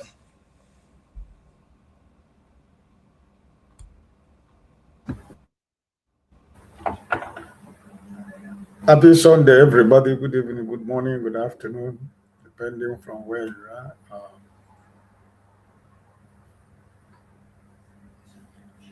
Yeah, KJ, what's on the table, or what's on your plate? Okay, we're actually discussing the outcome of Dr. Nnaemeka's interview earlier on, and what Okay. yeah. Uh, What's your take? well, I think when he was having one-on-one with Rudolph, I listened to everything. It was the interview when it was one-on-one, but during the time of question and answers, I was kind of busy walking away from the office, going down, going up, so I wasn't following. But on the one-on-one conversation, I was highly impressed. Everything he was saying is what people like us who didn't go to school say here every day. Maybe the way we say it, people don't understand it, but I think he has 80% of everything I used to say here, he said all of them, in one-on-one conversation. If you want to talk about the issue of the Christian genocide, the insecurity in Nigeria, the government in question, corruption, the people that are involved, So I was highly impressed by his own, assessment of everything. And also, what he said about Venezuela also, it has always been what I've been saying here every time we brought we brought the issue of Venezuela here. So in general, I think I was impressed with what he said. I was impressed with his, private capacity and what he's doing, and it's a sign of, even though no matter how bad the country is, that somebody can also take the risk to invest. And um, he gave he said so many things that can always encourage us, more especially we from the southeast. He gave some few examples, and I think um, if we have if we have if we have a governor like Alexot in two states in the southeast, I think probably our problem will be lesser. But in all and all, I can see his frustration, because sometimes you can see what the frustration is doing. But at the end of the day, he's not giving up hope to do privately what he feels he wants to do. But in terms of the government, there is no hope for him in terms of the government, and I think it's what everybody is crying every day. The examples of our former leader, Dr. Obara, he brought into the fold was also very, very educated and very uh, helpful to my own understanding, also the way I understand. And I think at the end of the day, that question that everybody is running away from, Nigeria, we should be able to discuss about the future of Nigeria as a country. And I think it's one of the key things that has been the problem of Nigeria, because we are afraid to sit down together and talk about the way forward. And I think he continued to repeatedly saying the same thing about trying to, one of the most solution of Nigeria is that we have to agree to sit down together to negotiate Nigeria. You know, everybody should be on the table, say what you think, how you want Nigeria to move forward. But at the end of the day, the people who are afraid to discuss Nigeria on the round table, they are the beneficiary of the crime and the corruption and the mismanagement and misrule that is going on in Nigeria. So, but I think at the end of the day, we will continue to keep trying. We will continue to keep talking. And I believe that someday, sometime, Nigerians themselves, because he said something which I always say here, power belongs to the people. And until the people themselves decide that enough is enough. I think that when Nigerians stop being content creators they do online, sharing their private part and shaking their back and front, and because that's what taking over the internet and the space. I'm not saying that somebody should not make money with whatever he feels that the God-given talent he or she has, but I think the generation of today are more concerned with watching TikTok and the other things. They only remember they have a problem when they say that when the government increase school fees, or when there is a scarcity of when they increase the price of transportation. That's when they remember, oh, we have a problem. But even as much that there's something to talk about on TikTok, on Facebook, on YouTube, they don't care. They are busy enjoying the human show we do on TikTok. So I keep saying that Nigerians themselves, until when they say that enough is enough, because these people who has hold all of us down here, they're not up to 1 million,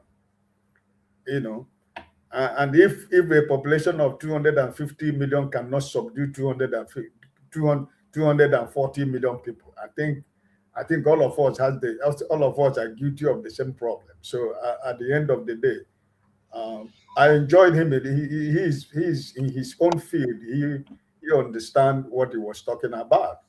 And like when he said he talked about the governor of Imo State, that he just wake up, in every situation, somebody will always say there are people who will disagree with you what you feel about Hope Uzodinma of Imo State, but there is nothing for me that Hope Uzodinma has done in Imo State for 8 years. So doesn't matter whatever he says about the governor of Imo State. I'm not interested, because the people, the young boys and girls who has left the senatorial zone where he come from Oru or Suto or local government, people, young boys and girls who have been killed because of his style of administration in Imo State, and people who have lost millions and millions of businesses. I cannot forgive him, because there are so many things he did in the local government where all of us come from, including himself. So, but history will judge at the end of the day. So, All right. nothing is good. Okay, thank you. I like the last part which you concluded, and that's why we will just urge Zokalo back to Igbere come 2027. Such people have nothing to be forgiven about. They should go back to their community. When you come, Igbos have a proverb: Otonye anetiri ọha aka. So when it gets to the point where you decide that means you have become a witch, and witches don't live in our communities. We expunge them from the community to go and look for where they will live. You don't come and hold the community down because you're a witch. No, you go to where witches live and go and live there. All right. I haven't said that. Sorry. You know the worst part of all this thing we are talking about? In Osun, or where Hope Uzodinma come from, when he goes away from the government, he's not going to retire in Osun. He will go to live in Abuja. He will not go to his town to live. But he was governor for 8 years. He will go to live in Abuja like the way, because that's where he has been. Since he has been governor for 8 years in Imo State, how many days does he stay in Imo State? His government, he runs Imo State from Abuja, and also at the office of the Mr. President, where he's cleaning his shoes, you know, as leader of governors of, is it Southeast or APC? I don't know what it is. So All it's the right. same thing. Thank you. If you have served your people well, you should be fond enough to go back to your village. That's why Yes, they sir. don't have Mr. Peter Obi. Yes. Anywhere Mr. Peter Obi goes to the governor of Anambra State is a problem. Mr. Obi, Yes. even Mr. Peter Obi going there through the back door, they will discover him. And when they go, hey, the former governor of Anambra State is here. I He agree will with you. relate to your governor of Anambra State. So it's the same thing. Anyway, Hope Uzodinma is not bad at everything. At least he has a very beautiful, fashionable wife. So we can at least admire him for his wife. Okay, let me go to Oti, who probably have a very short and concise addition to make. Hello, good evening, everyone. I have more. I mean, more like questions, really, because I listened to our panelists here, and sometimes I don't understand the puzzlement people express, you know, about the Nigerian situation, and that's the reason why I'm much more interested in kind of probing people's thinking and understanding, you know. And really, I ask myself, what is it if we're not making any kind of progress in our understanding and discourse? Well, what's the point of it? You know, is it just kind of to lament about, you know, the situation? How are we gonna get out of it? Shouldn't that be what is, you know, if like bothering us? You know, we should be. That's what should be agitating our minds, and not just complaining. You know, like a catalog of all the ills that bedevil Nigeria. Who does that help? But anyway, so I mean, I listened to Emeka Banking. You know, and he knows what he's talking about. And some people here have, you know, asked the question, or rather, kind of speculated if he's to get some opportunity, and by that I mean getting, you know, political appointment or having an executive function. What's the use of that? The guy is already doing a lot. You know, he's doing what he knows best. He's an entrepreneur. He's an investor. He's a banker. So and is you know, doing his contribution. What more could you want from him, or what does he need an executive office for? So I don't understand that. Okay, really, what when it comes to if like his understanding of the Nigerian situation and the solution to that, I quite agree with him.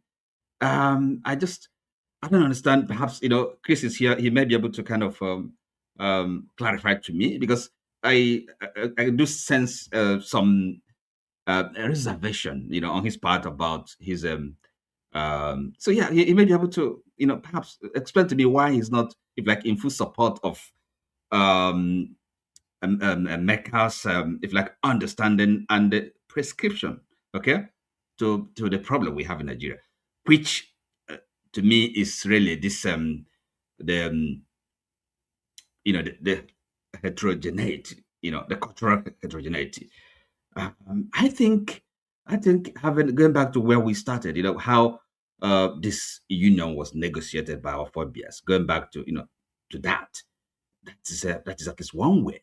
Okay, when we live in our regions, you know, so this issue of you know, kind of if like the confusion or the you know, having okay, like multiculturalism, you know, people having different divergent worldviews and interests would be, even if not completely eradicated, but at least minimized. Okay, some region, the Southeast, for example, is blessed to have, if like, kind of a homogeneous you know, people, homogeneous you know, entity or culture. So there won't be any question of you know, minority. Well, okay, there may be minority, but at least, you know, the is not, it won't be the, you know, like maybe say in the middle belt or some other regions or zones where you have a lot of if like subgroups. Okay, so that's going back to regions, or at least okay, and restructuring, any way you look at it, you know, so that has to be you know, we can solve this problem. And I don't know the okay, so the question really is, how do we get there? Okay, And that's where election or no election comes in. Okay, so election is coming up Nigeria, general election next year. I think it makes sense. It's just only 1 year for us to give it another try and see if through the ballot, through this process, we could have. No, you can't just if you are shaking your head. I mean, look, we just have to have some faith and hope and do what we can do. Okay, so if in other words, because one thing can be clear: if Nigerians are given the opportunity to vote, to participate in the process, no, it's not. There's no chance in the world that this government, if this government is gonna win. Okay, so in other words, if they are to win, it means it's rigged. I mean, so clearly, because there's no way a government that has inflicted this amount, this level of pain and deprivation on the people can be voted by the people. It's not possible. So I think we should, if you ask me, because if you don't agree, then perhaps you should have a better alternative. I mean, you can't just all be negative. We have to be constructive. And then what is alternative, right? So at least one way is let's prepare and have another chance on the ballot. And if we elect a visionary, because really what counts in the end is the leader, visionary leadership, the leader who knows what, who is there to serve the people, okay? And serving the people in this case is really serving the country. And when I mean a country, that's it can be. I don't have a kind of a hermetic view of it. It could be different countries or different nations or whatever. In other words, everything has to be on the table, right? So a visionary leader should be able to tell the people, look them in the eyes, be honest with them, and say, look, we found ourselves in this situation. What do? We have to have a kind of a discussion, open, honest discussion about our future, the future of the country. Okay, so that's what a visionary leadership should do, and nothing says that we cannot achieve that visionary leadership through a process, the democratic process. As I said, if Nigerians are allowed, if they can vote, okay, in other words, to choose a leader as people from Abia State did, they're not gonna vote in this APC government. There's no way, and you can agree with me on that. Okay. So, and therefore we should give it a go. And if by next year it does not work, if it does not work, then we can then have something else may take its place. Be All on course. In other words, see what anywhere we get to that, what is unavoidable is if like a fundamental reconstitution or whatever, if you want, whichever word you want to use for it. But we cannot carry on the way, so it's not sustainable. We all agree on that. So we have to have a kind of some common ground, okay? While we are investigating our options. But I mean, there must be things that we all agree on, okay? So we have the place we're starting off from. So as I said at the beginning, Chris, I'm not I don't understand why you were a bit why you're not convinced or persuaded by his ideas. Okay. Okay. I need to come in now. Nigeria and her faith. So okay, if you have the chance, if you can clarify that your reservation, I'll be happy. Thank you.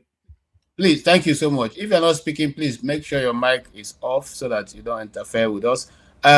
Chris, I know that you want to respond, but I'm running out of time. So if you don't mind, just 1 minute, and that's just 1 minute. Because we have one more topic I wanted to discuss, and we're already hitting 2 hours, and we want to end at 3 hours. So, Chris, are you ready to give him 1 minute respond? Yes. The reason I don't subscribe to this is what I said earlier. He had good leaders. They negotiated for this, but they have different visions. They have different visions, and no country exists with different visions. The vision of Sardauna of Sokoto is to conquer Nigeria, which they have been doing systematically over the years. Now, the vision for Awolowo is for them to sit side by side. You know, everybody should stay on their own. If there is anything, you know, somewhere that needs to be shared, it can be shared. While the other vision for Azikiwe is to have this big united Nigeria, that he can be the prime minister. Now, these conflicting visions,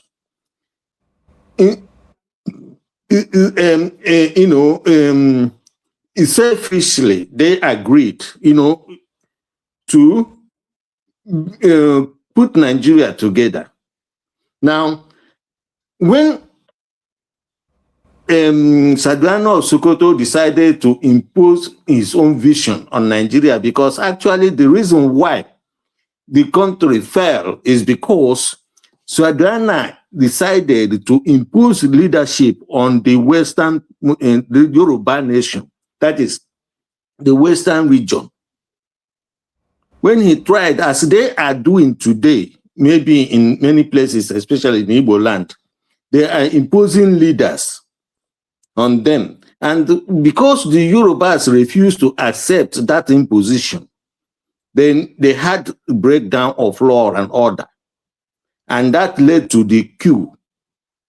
Okay? AJ, please, Now, time, to go back to that again means that they still have that president will still have that power to either remove the governor that was elected by the people, you know, he has no right to remove, but because he has the power to do that, then that will also bring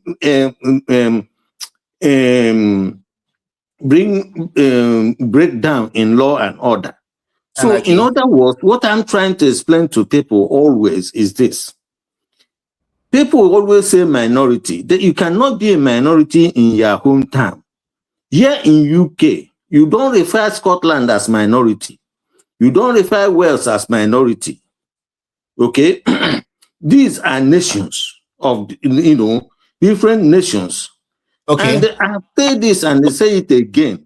Please, the reason why people do not understand the power of the morning. So, okay. All right, Chris. I know you weren't going to have enough time to be able to explain all that. Yes, that's why I don't have enough time to explain these things. But what I'm trying to explain to people is this simple. You know, Nigeria, you know, Igbos, you know, if we divide, or if we not even divide, because this is an amalgamation. Remember, amalgamation is something that is not amalgam. It's a compound that is not chemically bonded together. In other words, it can be separated.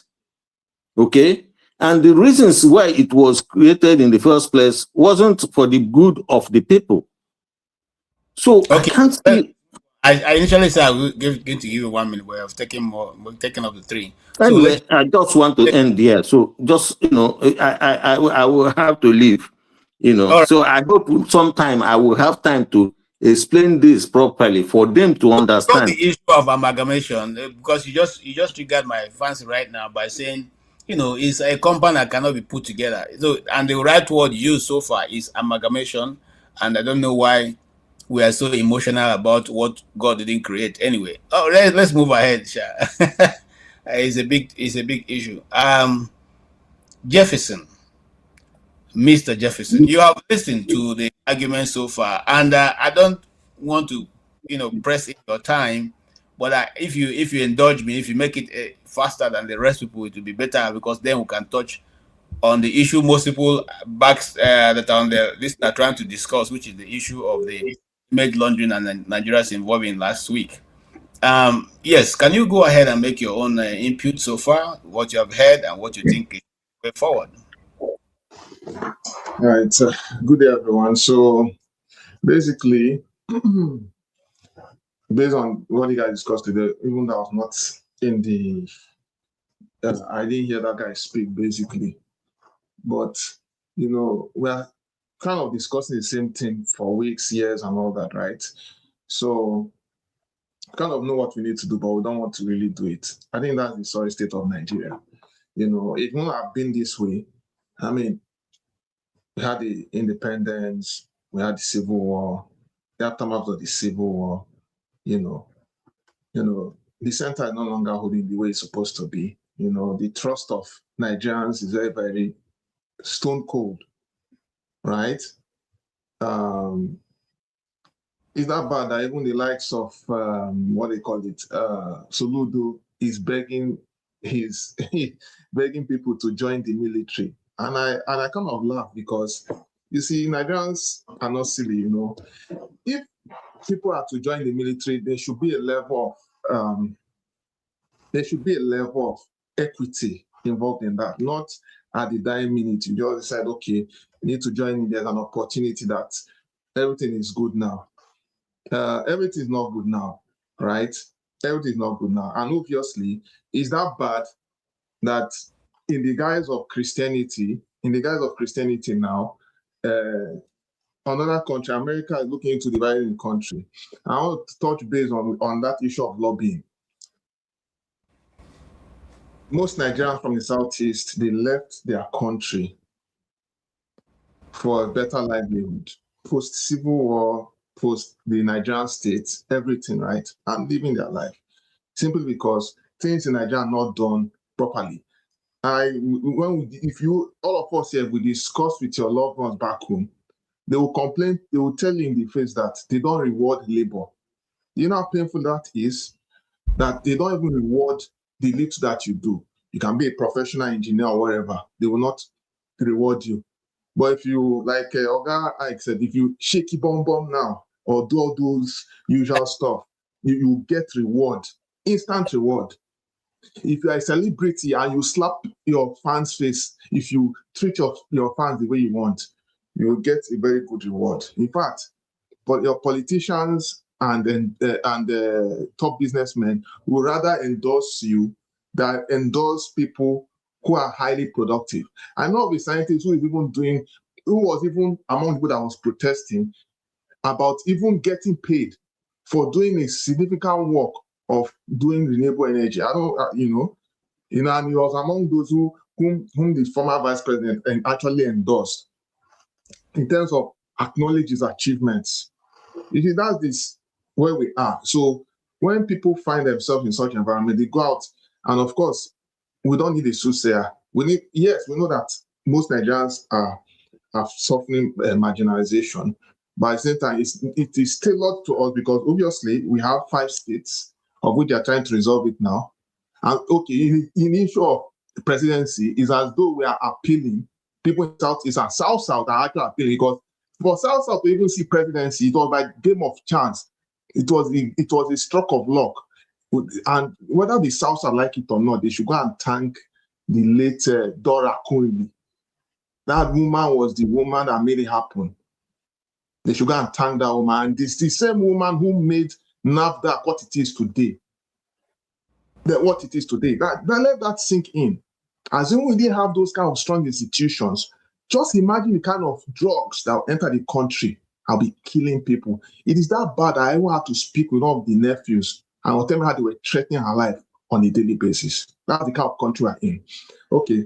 Anyway, based on all the political sceneries, people decided, okay, look, we need to have a country around. We all know the Nnamdi Kanu story of today, of which even in prison, his work is speaking for him. Yeah. His work is speaking for him. In prison, his work is speaking for Nnamdi Kanu and other secessionists, right? All we need to do is and then when the federal government now saw that, people have been discussing with EU, America, and other top politicians all over the world, they felt, these people are just lobbying to paint the country bad. But we are living in the realities of the country. We are living in the so-called realities. Is Nigeria really working for us as a people? Okay, where people are being killed at will, the people that are suffering, they cannot even cry out to the government. They could not cry out. They cry out, they say you want to paint the government bad, you know. And then when the pastor was crying out because he had no help, even the so-called people, he cried out to the international community for help. They called him all manner of bad names.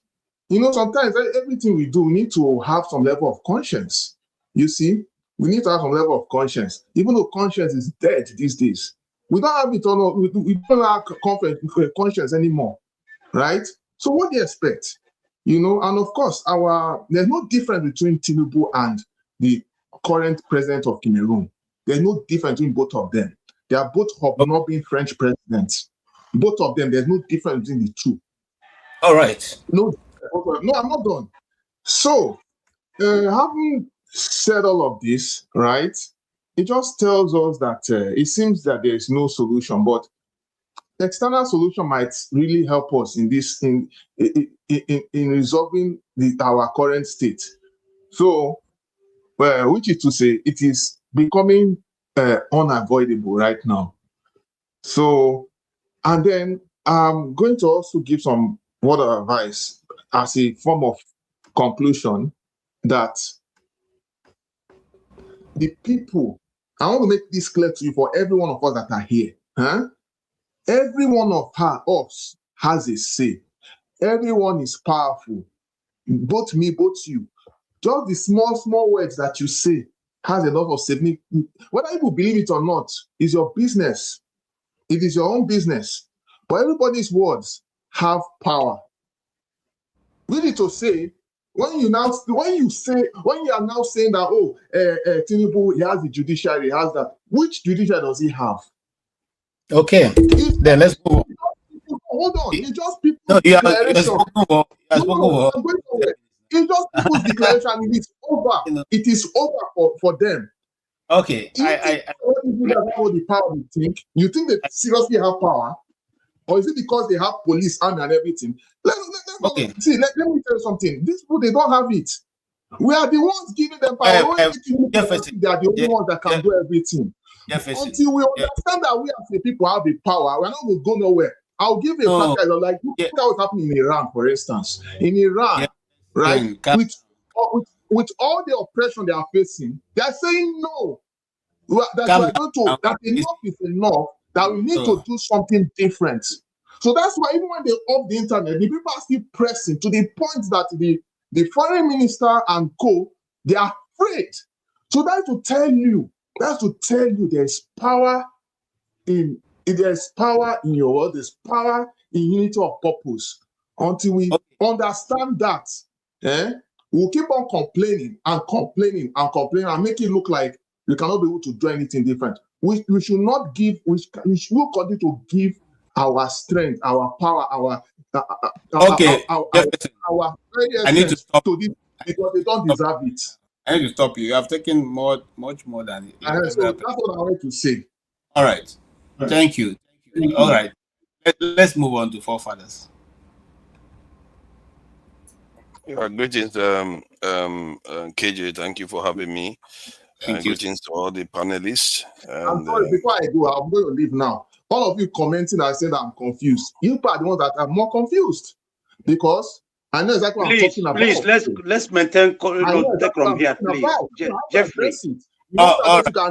Please, you don't have to go. Let's maintain decorum here, please. Jefferson, you don't have to join issue with them. You have to make a point. If they want to, they have. Hold on. We have done it a long time ago. We have given our strength. We gave our strength to we have given our strength to these leaders, and that's why we are in the state we are in today. We Jefferson, please allow us to talk. You have taken your own time, please. Have a nice day, please. Okay, here is what I was going to say. If anybody has a better view than you, let him. The link is there. Take on this and come in and tell us how. Why you think it's saying nonsense. You don't have to respond to that. You are here because you are more brave than every other person who is not here. And if they have a better idea, let them come up. We're not afraid to take them on. So Jeff, go ahead, forefathers. Yeah. Greetings. As I was saying, greetings to all the panelists, the chat, and to the viewers. From You know, for one, the Scottish are a minority in the UK. I am in the UK. I know that they don't have the votes to swing the election. They might sometimes affect the election a little bit, but they don't swing the election, and they vote in the national election. So they are a minority. And so are the Irish and the Welsh too. Even if they are their own nations, in all the ways that matter for them to be a nation, the states in Nigeria have similar powers. I don't know why we say these things. It's like, you know how Nigerians, we speak English, when they watch us, we start using big grammar that even though people don't use, because we like to invent new things, and whether it's real or not, we just invent it, even when it's not needed. It's like we create realities that are not true. And this is one of the reasons why I'm not very impressed with the previous guests, the guests that came on today. And that's why I also said that, when I used to come online before, I said I wanted to just come online and insult all our elders because they put us in this mess. Because their generation after generation, they just created the mess that we are living in. Vulnerable, poor, destitute, all of us travel overseas all the time. People did it. The elders did it. They are the failure. They put us in this situation. And we too are carrying their mess and want to do more for them. And hearing him speak reminds me why I said anybody over 60 should not run for president. I'm beginning to think that even 50. Because there's something about all that is just totally damaged. You can't see it straight. We really can't see straight. 1 minute we'll be saying something this way. The next one it's like contradiction everywhere. There's no consistency. Why is that? We ask ourselves, 1 minute one person will be for sovereignty, the next minute they will be for kidnapping presidents. The next minute you will be for power of the people. Then next minute you will be for a draconian dictator. It's like, why is this inconsistency? It's like, how do we hold all these multiple ideas in one head? And you wonder why the country is in chaos. You want to be consistent, you are consistent. If somebody says it's good for you to have security in your country, and someone like Soludo says it's good for the Southeasterners to join the military, why are you against that? Okay, Godfather, can I just ask you one question? What don't you agree with what the guest said? If you can just articulate it so that everybody can understand. You cannot just say you don't agree with everything. You don't agree with everything, or you agree with some portion, or what is your No, anger? no, no. I What the can't, I guest can't disagree with everything. I cannot completely So, tell what are save the life. areas you disagree with? Okay, let me highlight one of them. He was for sovereignty of the people, but that's the people generally. And then he went on to say it's okay for the Venezuelan leader to be kidnapped from his country. And he forgets, one of the things he didn't even care to check is that whom are the main constituents of that leader? The constituents of that leader are the poorer people of that country. It's like Shore winning election and they come and kidnap him. Shore says it's for the masses, it's for the poor people, they come and kidnap him from Nigeria. And fellow Nigerians are supporting that person. It's like, how do you know? Like, the people that you are supporting are like Tinubu. That's why Tinubu is their friend. But it's so strange the way we analyze things. It's like we invent new realities in our head because of our biases. Because we like Trump and we like the idea he kidnapped people. So we just create new realities. We forget that the people this guy is representing Godfather, are can the I ask poorest you a people question? in that country. Can I ask you a question? You live in England, right? Yes. I'm expecting. When will you discuss the Muslim takeover of England in this program? You know, a lot of Muslims don't like me because when I start questioning them on their own attitude too, because I see that I just asked a question. When will you I can come discuss to that if you want to and discuss that in a discuss different the topic. Muslim I'm not takeover? running. No, make Why it would a I run away topic. from that You topic? know why I asked that? Because you are quick to bash in America. You are quick to saying all kinds of things, but you're not even discussing the place where you are living, where the system is already being taken over. Is that I'm not not, being, so being outside and leaving your own house? you're not defending America now. So No, no, no. I'm you not. you I'm have just changed countries as now. a curious, person. I'm just asking when will you? So put that in mind. You may not Um, want to discuss it now, but we're looking forward to when we you come and discuss what is happening there. I just don't want to distract. Go I ahead thought and answer nobody is your. interested No, in go ahead and Please, continue. I just please want to. let's continue. It's 1 o'clock over here. I want to say my last comment. UK is not exactly the most interesting place at the moment. But Okay. so if you want to discuss it, you can discuss it. Okay. No, no. I'm just asking you to put it in mind. Go ahead. Okay, so as I was saying, it's like we invent our own realities. We are too inconsistent.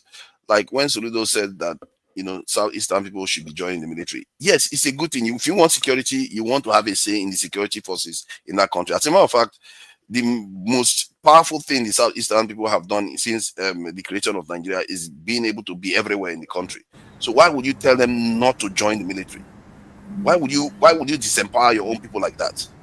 I don't understand the kind of some of the advice they give their own people. Is like, are you trying to impoverish your own people, or so that they don't have power in an influential institution in the nation? Okay, They can I should answer that join the question? military. I don't want to stop you because I want to rush to another topic, but you're Change answering your very well. observation. Change your observation. Please, Come on. please. Hold on now, bros. Hold on. You know why that? Because from history, the Middle Belt people fought the Civil War on behalf of the North. But now the Middle Belt is suffering all the whatever that's going on right now in Nigeria. And they don't have anybody to defend them. So now we already have suffered our own. And now the people who are being massacred in the North, especially the soldiers, are all from the Southeast, majority of them. So do you want us to encourage our own people to still join the army and be sent to Sambisa Forest?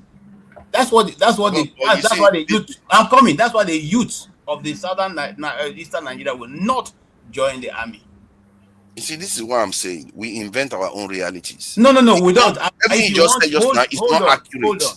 If you want me, I can send you a story that was threaded for so long, even went to Brekete family, of a young man who was the only son of his father that was killed, mysteriously, just finishing the NDA. Was one of the best officers there. Okay, and you know of the young lady who was the young 27 years old pilot. The helicopter pilot who was killed in the barracks. Okay, after she had done a great job, she was posted, and the day before she left, she was run down by a friend of hers who said he was reversing to give her a lift. He ran her over, and she died. Till today, there's nothing came out of it. And the second reason that people who investigated found out was that she was decimating the Boko Haram group. She did such a good job that they wanted her out. Okay, these are things that are in the news, and I'm not making them up. Her name is a little Yoruba lady. She was posted out of Kaduna, but the day before she left, she was run down. Nothing came out of it. I know about the lady. And, so then what is that not reality that no, but it's not reality now. It's because the truth is that there are other people too that are falling for this insurgency that is going on in the country. Like an example is the one that happened in South, where military was attacked. If you look at the names that showed up there, many of them were northerners, some of them were southeastern, from different parts of the country. When I went to Kaduna myself, I went to this base. The person I met there was an Igbo man. It's like, why would you be telling your people not to join some of the most powerful institutions in any nation? Why would you do that? You are disempowering your own people. I don't understand why people give people wrong advice. Just because you don't like something, you create realities as if that's going to be better for your people. That's why I say some of our people, our prejudices are so strong that we don't even know when we are damaging our own interests. Why would you do that? It's like you want all the top generals and everything in your country to be northerners now. Then tomorrow you say you are being marginalized. Because remember, you are already Nigerian. You can fight it. You can look at the Kurds. They've been fighting this stuff for decades on end.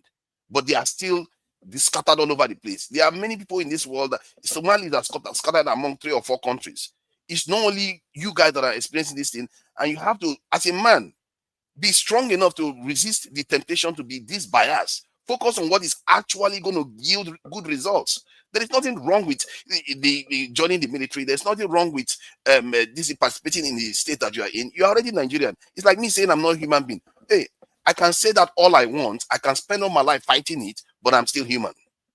That is the reality you are fighting. You are still Nigerian. What you want to do is engage with the country you are in a productive manner to change it.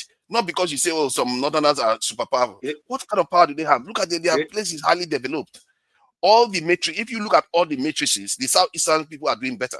So what are you going on about? They too are suffering, just like you. They are worse even.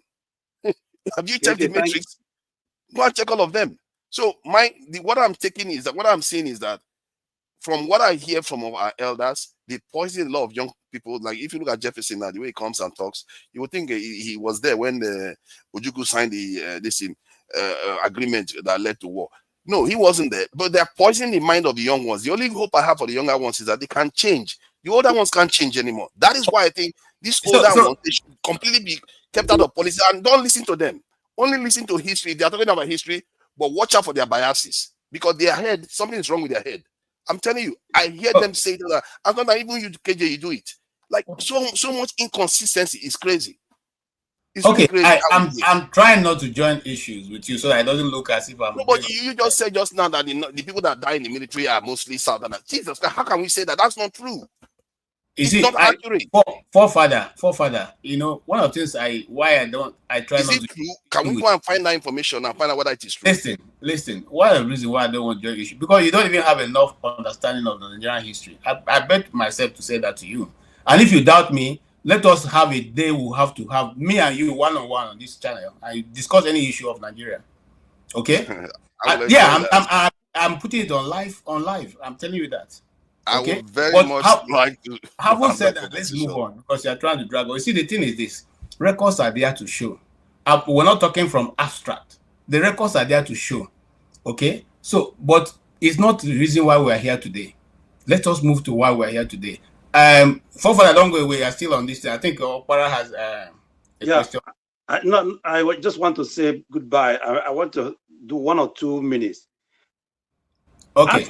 Ask yourself, the Northerners that have more military officers in Nigerian military, is Northern Nigeria to do safer than other places in Nigeria? So asking Igbo people to enter, to join military, is absurd for me or for many Igbos, because even when you go there, the biases, the discrimination against Igbo officers. Get one Igbo officer and interview him, what they are going through, how they are being stepped down, what they are suffering in the army. Go and listen to what General Onyeka said, even how he got where he was in the military. They will never advise your child to enter Nigerian military. Secondly, you see what is happening in Nigeria. Military officers retired. Nobody cares for them. Their pension is not paid. You saw what happened a few days ago when they were begging for food, and you want somebody to sacrifice his child to enter such institution that doesn't care.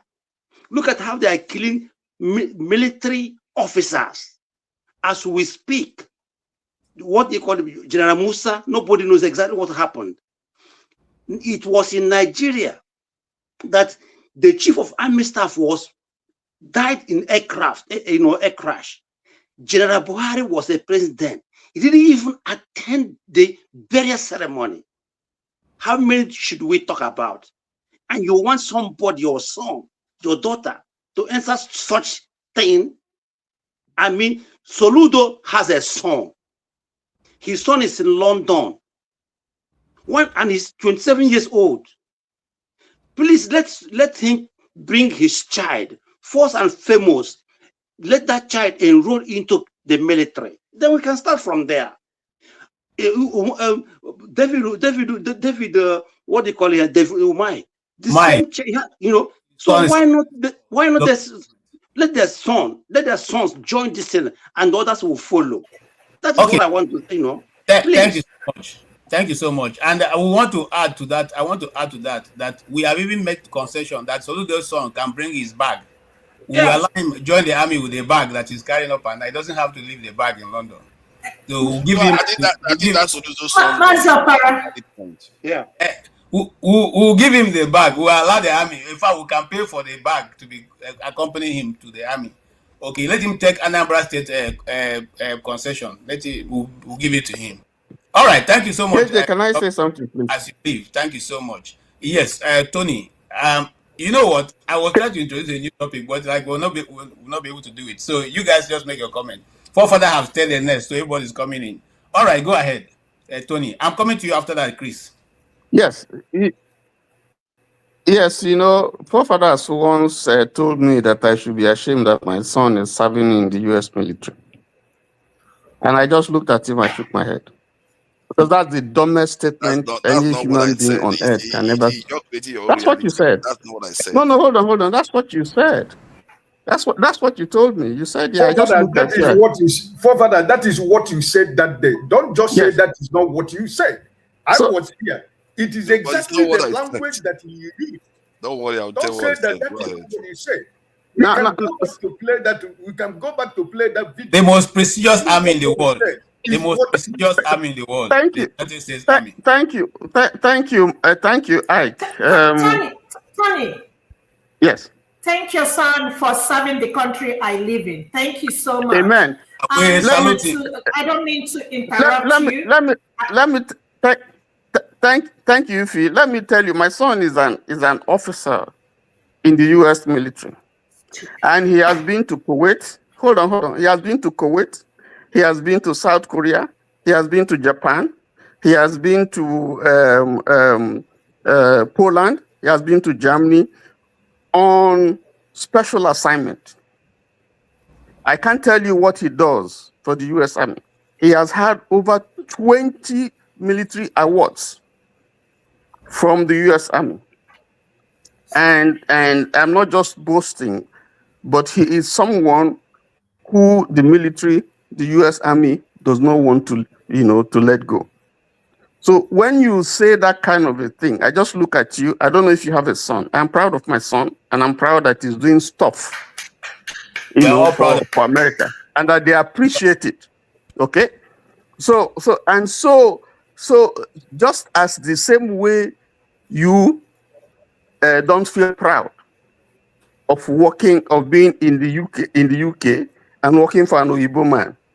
I've never heard you say that you are not proud working for. My son just happened to be in the military. He could have been anywhere else working. But the point that I want to let you know, you have to, I think this is 2026. I think you have to do a soul searching, because there's a reason why nearly everybody is attacking you. I think this 2026, you really need to do a soul searching, because if you continue, we're learning here. That's what this platform is. And if you continue to hold a particular view, and I grant you're entitled to your view, and you continue to hold, even when there's superior argument to defeat your logic, you hold it. I don't think that's someone who doesn't want to learn. It's incorrigible. So the point that I want to make here is very, very clear that nobody in his right senses want to serve the Nigerian. People would like to serve their country, but nobody will want to send his child to go and serve the Nigerian army the way it is now. The way they are treated, the welfare is bad. Even those who really mean well for the country, when they look at, what happens in the military today, nobody. You don't want to send your child to the military, and every day you are wondering whether it's going to come back alive or not. So I think we have to be realistic and say the truth when we see it. And that's the problem that I find with you sometimes. Thank you. Tony, let me second what you said. Excuse me, KJ. Mazopara has left. For people, encouraging people to go join the Nigerian military. Wike's son is there, but he's busy trying to buy a form for his son to contest for the, House of Rep. What's his name? Ozonna, the son of my governor. We are talking about also the Ebonyi State, the minister for, whatever, what's his name? The guy's name. Umahi also bought a form for his son to contest for, is it the chairmanship? Chairmanship of the local government. Okay, fine. None of them will join the military, right? But they want to be in a position where they will loot money because that's exactly what it is, because they're not serving anybody, right? And somebody who has a particular problem, I call it a particular problem, person of concern, will always have a problem with particular tribe on this, forum. Again, if you don't like Igbos, you don't need to talk about them. And again, and that's what I keep saying, let the Igbos go, so that you people will have your country. Because the hatred, I don't even understand why you hate somebody so much, but you still want the person to be part of that country. Let them go. I will not let my child, any of my relations, serve in the Nigerian military. Never. Go and ask them how much they are being paid. Do you know the benefit of serving in this country? Do you know the honor they give the military in this country? Do you know I have friends that I came to this country the time I came, they joined the military, which is something I'm, honestly speaking, I made a mistake. I should have done that. Can you tell Tinubu to send his son to go join the military? Tell Tinubu to go join Sheyi. Tell Sheyi to join the military. All the politicians that you know, Odius Okalo and all of them, tell them to join the Nigerian army. But you can't come here and tell an Igbo person why they will send their son to join the military. Let the Igbos go. The hatred is too much. But you come here again, constantly, every day, talk down on Igbos. Why do you still want to be part of that country? I don't want to. So I'm moving forward. All I want you to do is to start telling your leaders to let the people of Igbos go, so that we can have our own country ourselves. And then if I choose to want to join the Biafra, or any of my family wants to join Biafra, they can. Please stop. You don't have to like particular people, but anytime Igbo people are mentioned, you jump on it. You can never find anything positive to talk about Igbo people. Wow. Thank you so much, Ify. And yes. Okay. KJ, can I just speak now? Can I just No, reply to hold this? on. More people are talking. I've been able to. Okay, one on this issue of Soludo, it has been trashed easily. People have replied him that, look, Soludo, we love you as our governor. You are coming to advocate and telling us to go to the Nigerian army. Well, fair enough. They're asking Soludo, go and tell them how many Anambra people are in Central Bank of Nigeria quota system, liquefied natural gas, NNPC, Nigerian Post Authority, Immigration Service, Nigerian prisons, and the National Fertilizer Company of Nigeria. Somebody wrote a letter to him, say we are ready.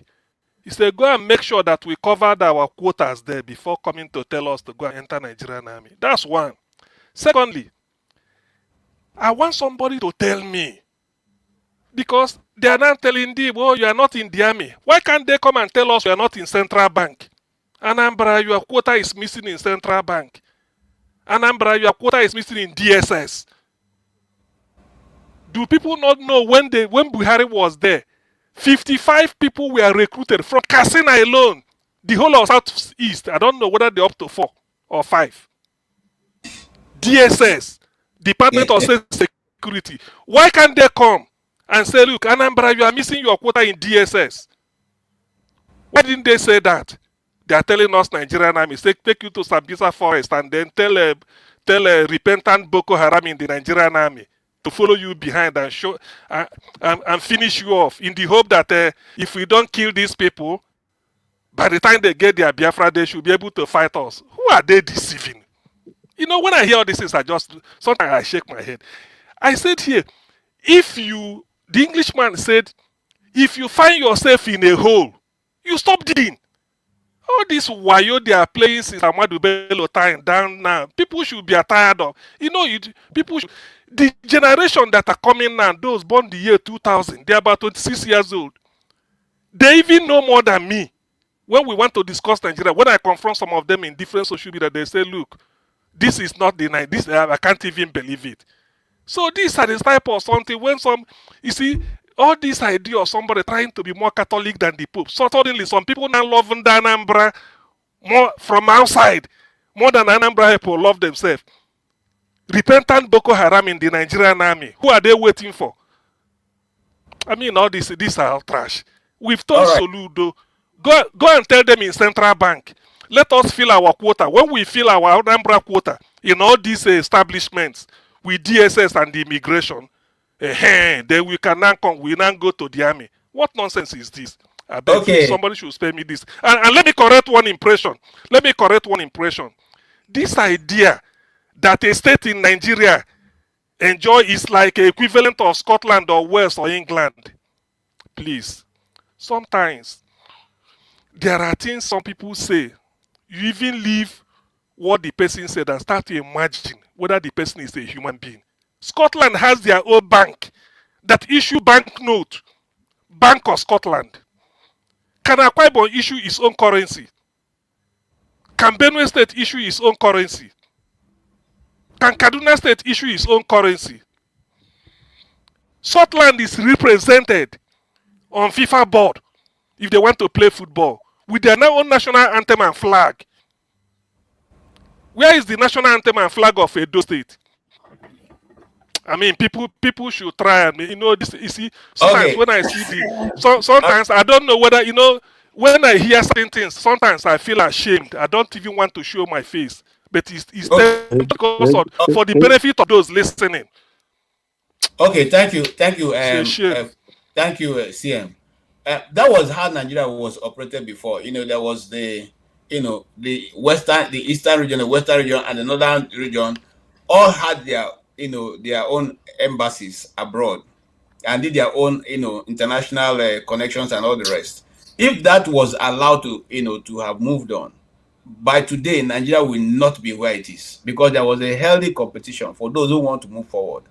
Everybody was developing at their own pace, but we decided to turn it upside down. We said that we refused what Ojukwu negotiated in Aburi, but we came back and started implementing what Ojukwu negotiated in Aburi in a different way. So we just found out that at the end of the day, we are still going back to that same table. We are still looking for that same thing, which was negotiated many years ago, which was refused and rebuffed. But you see, it's not enough for us to waste too much time. I'll give you forefather enough time. I'll just like to take a closing remarks, because we have run out of time, and that closing remark is just going to be 2 minutes for each person. I'll start from okay.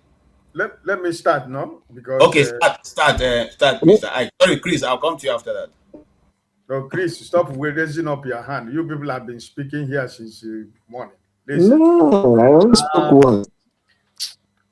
Forefathers, you have invited trouble for yourself tonight, but it is part of what it is.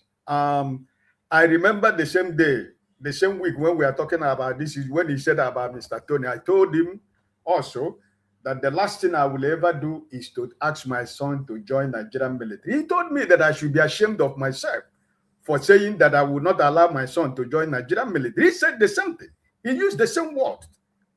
When I told him that the last thing I will ever...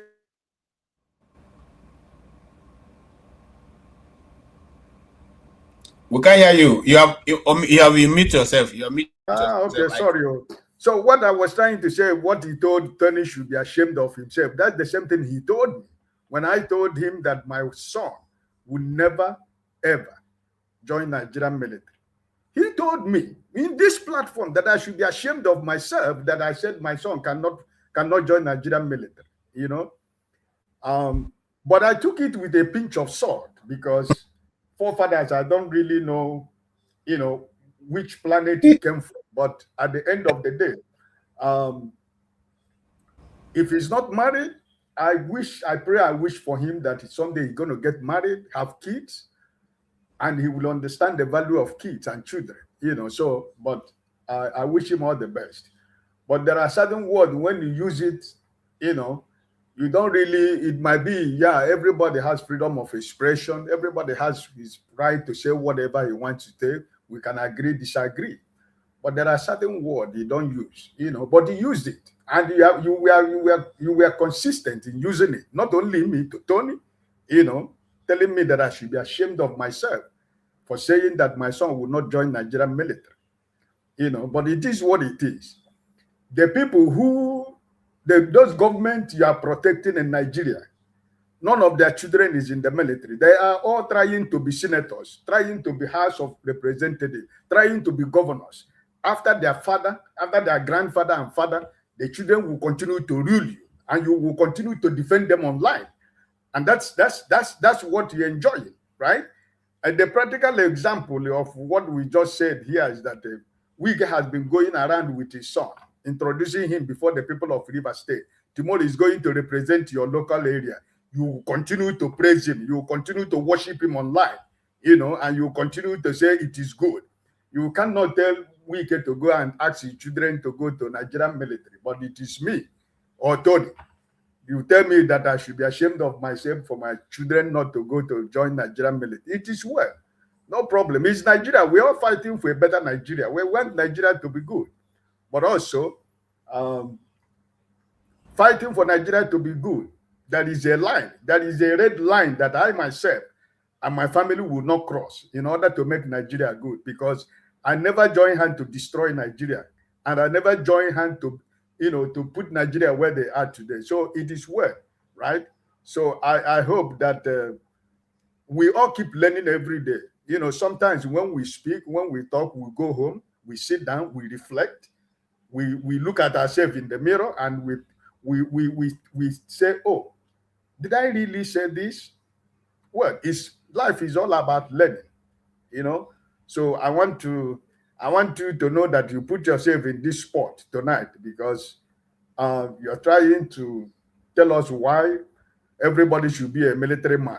The governor of Anambra State, who is telling you, like CM said here, and if he is not defending and fighting for the quotas of the people of the Southeast, what we are supposed to get at the federal level that we don't get. But he's telling me, and the son is enjoying in London, the same place where you live, also enjoy your life over there. The son is enjoying life, carrying women handbag and lipstick. I don't know what he is, and so it's better that they will start from there, so that if you see his son in Defense Academy, you understand? Omar, he will send his son in Defense Academy. You understand what I mean? The Speaker of Deputy Speaker of House of Representatives, Ojus Okalo, and the former Senate President, all these people who are claiming that they represent me and KJ, that represent themselves and their cronies and their generation. We should see their children first. And when we see their children in the Nigerian army, then we'll be bold enough to say, okay, listen, I will convince one of my sons, listen, it's time for you to, go and join Nigerian military, because they have shown me that they want their children to join. If you tell the president to bring Isheyu, you will tell Isheyu is old, he cannot join military anymore. It is my son that is young to go to join Nigerian military. Thank you so much. All right, we need to move on. I'm crying. All right, Chris, go ahead, please. Yes, if KJ, I don't know if one father is still there, because it will be unfair if he asking the question, Scotland is not a minority, or is a minority, and Chris, your audio is not good. Your audio is not good. So check it. While checking it, let's go to. Can you hear me? Okay, now I can hear you. Go ahead. Okay, what I was trying to say is that since I haven't seen the forefather is no longer there, but I am not being personal. I don't like personal arguments. I like being. Yeah, he has not left. Okay, I like being based on principles. I hate it, I detest the hypocrisy of somebody saying that the white man are imperialists or they are bad, but they are ready to put their life online trying to defend the creation of a white man. So that is what I found very hypocritical. Now, the second thing I want to say is that, if he's listening, Scotland is never, or Wales are never included in ethnic minorities in United Kingdom. These are facts. He can go back and check. The third thing I want him to understand, there's nothing inconsistency in somebody saying that he believes in the sovereignty belongs to the people, and the action of Donald Trump in Venezuela. The people voted. They didn't vote for that man there.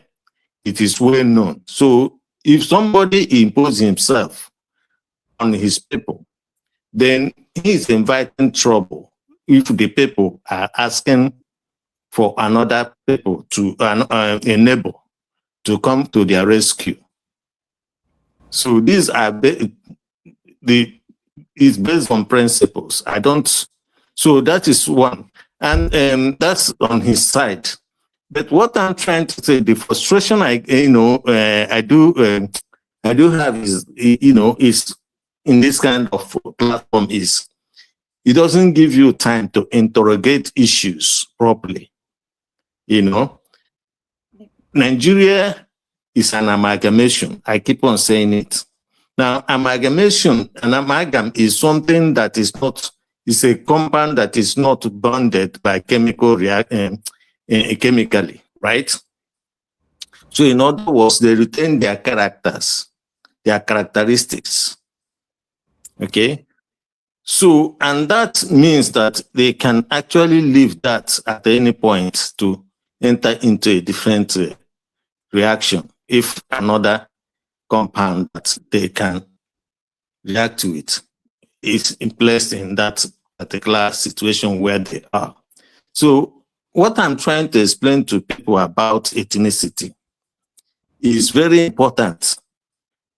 Awolowo understood it. Zik understood it. Sadana of Sokoto understood it. Okay. But for their own selfish reasons, they decided to put Nigeria in one and created what we call cross-pollination, which is product contamination instead of hybridization. Chris, I'm not going to allow you to go forward because we won't have time to explain it. But see, to be fair to Nnamdi Azikiwe and the rest of them, I don't think they are the ones who are responsible for what's happening now. Because remember, the constitution of which they agreed to was altered. And they continuously altered it even to 1979. So it wasn't the original arrangement that these leaders accepted that we are practicing now. Remember, it was because of the military themselves decided to divide the Nigeria into states without the input of the Southeast. Remember, it was I agree. I understand that. I understand that. Even if what I'm trying to say to you that 1963 Constitution itself has a fault. Okay. It has a fundamental fault in the sense that it allows the person in the center to dictate for the what is it called? The components in such a manner that it will be inimical to the development of those components. Here's my argument. If we had operated that one, if it has been allowed to continue, by now would have been able to dictate the loopholes and cover them. But now we can't even dictate. KJ, no. Listen. Remember, if it is allowed, let me explain this to you so that you understand. You are saying that if it is allowed to operate, they didn't say that Nigeria was indivisible. That's the same constitution. You are saying if it is allowed to operate, and I'm saying to you that he was operating, but the fundamental flaws that in it made it possible for Sadana of Sokoto to try to impose leadership in the Yoruba land, which they resisted, that led to the led to the breakdown of law and order. In other words, if there was no flaw in that constitution, he would not have the power to impose leadership or try to impose leadership in the West in the first instance.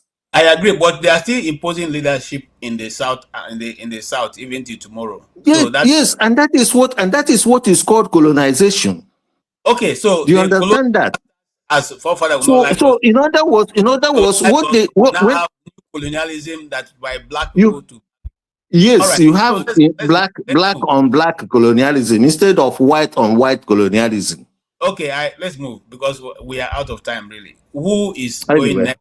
good night. Good Thank night, you. everyone. Good night.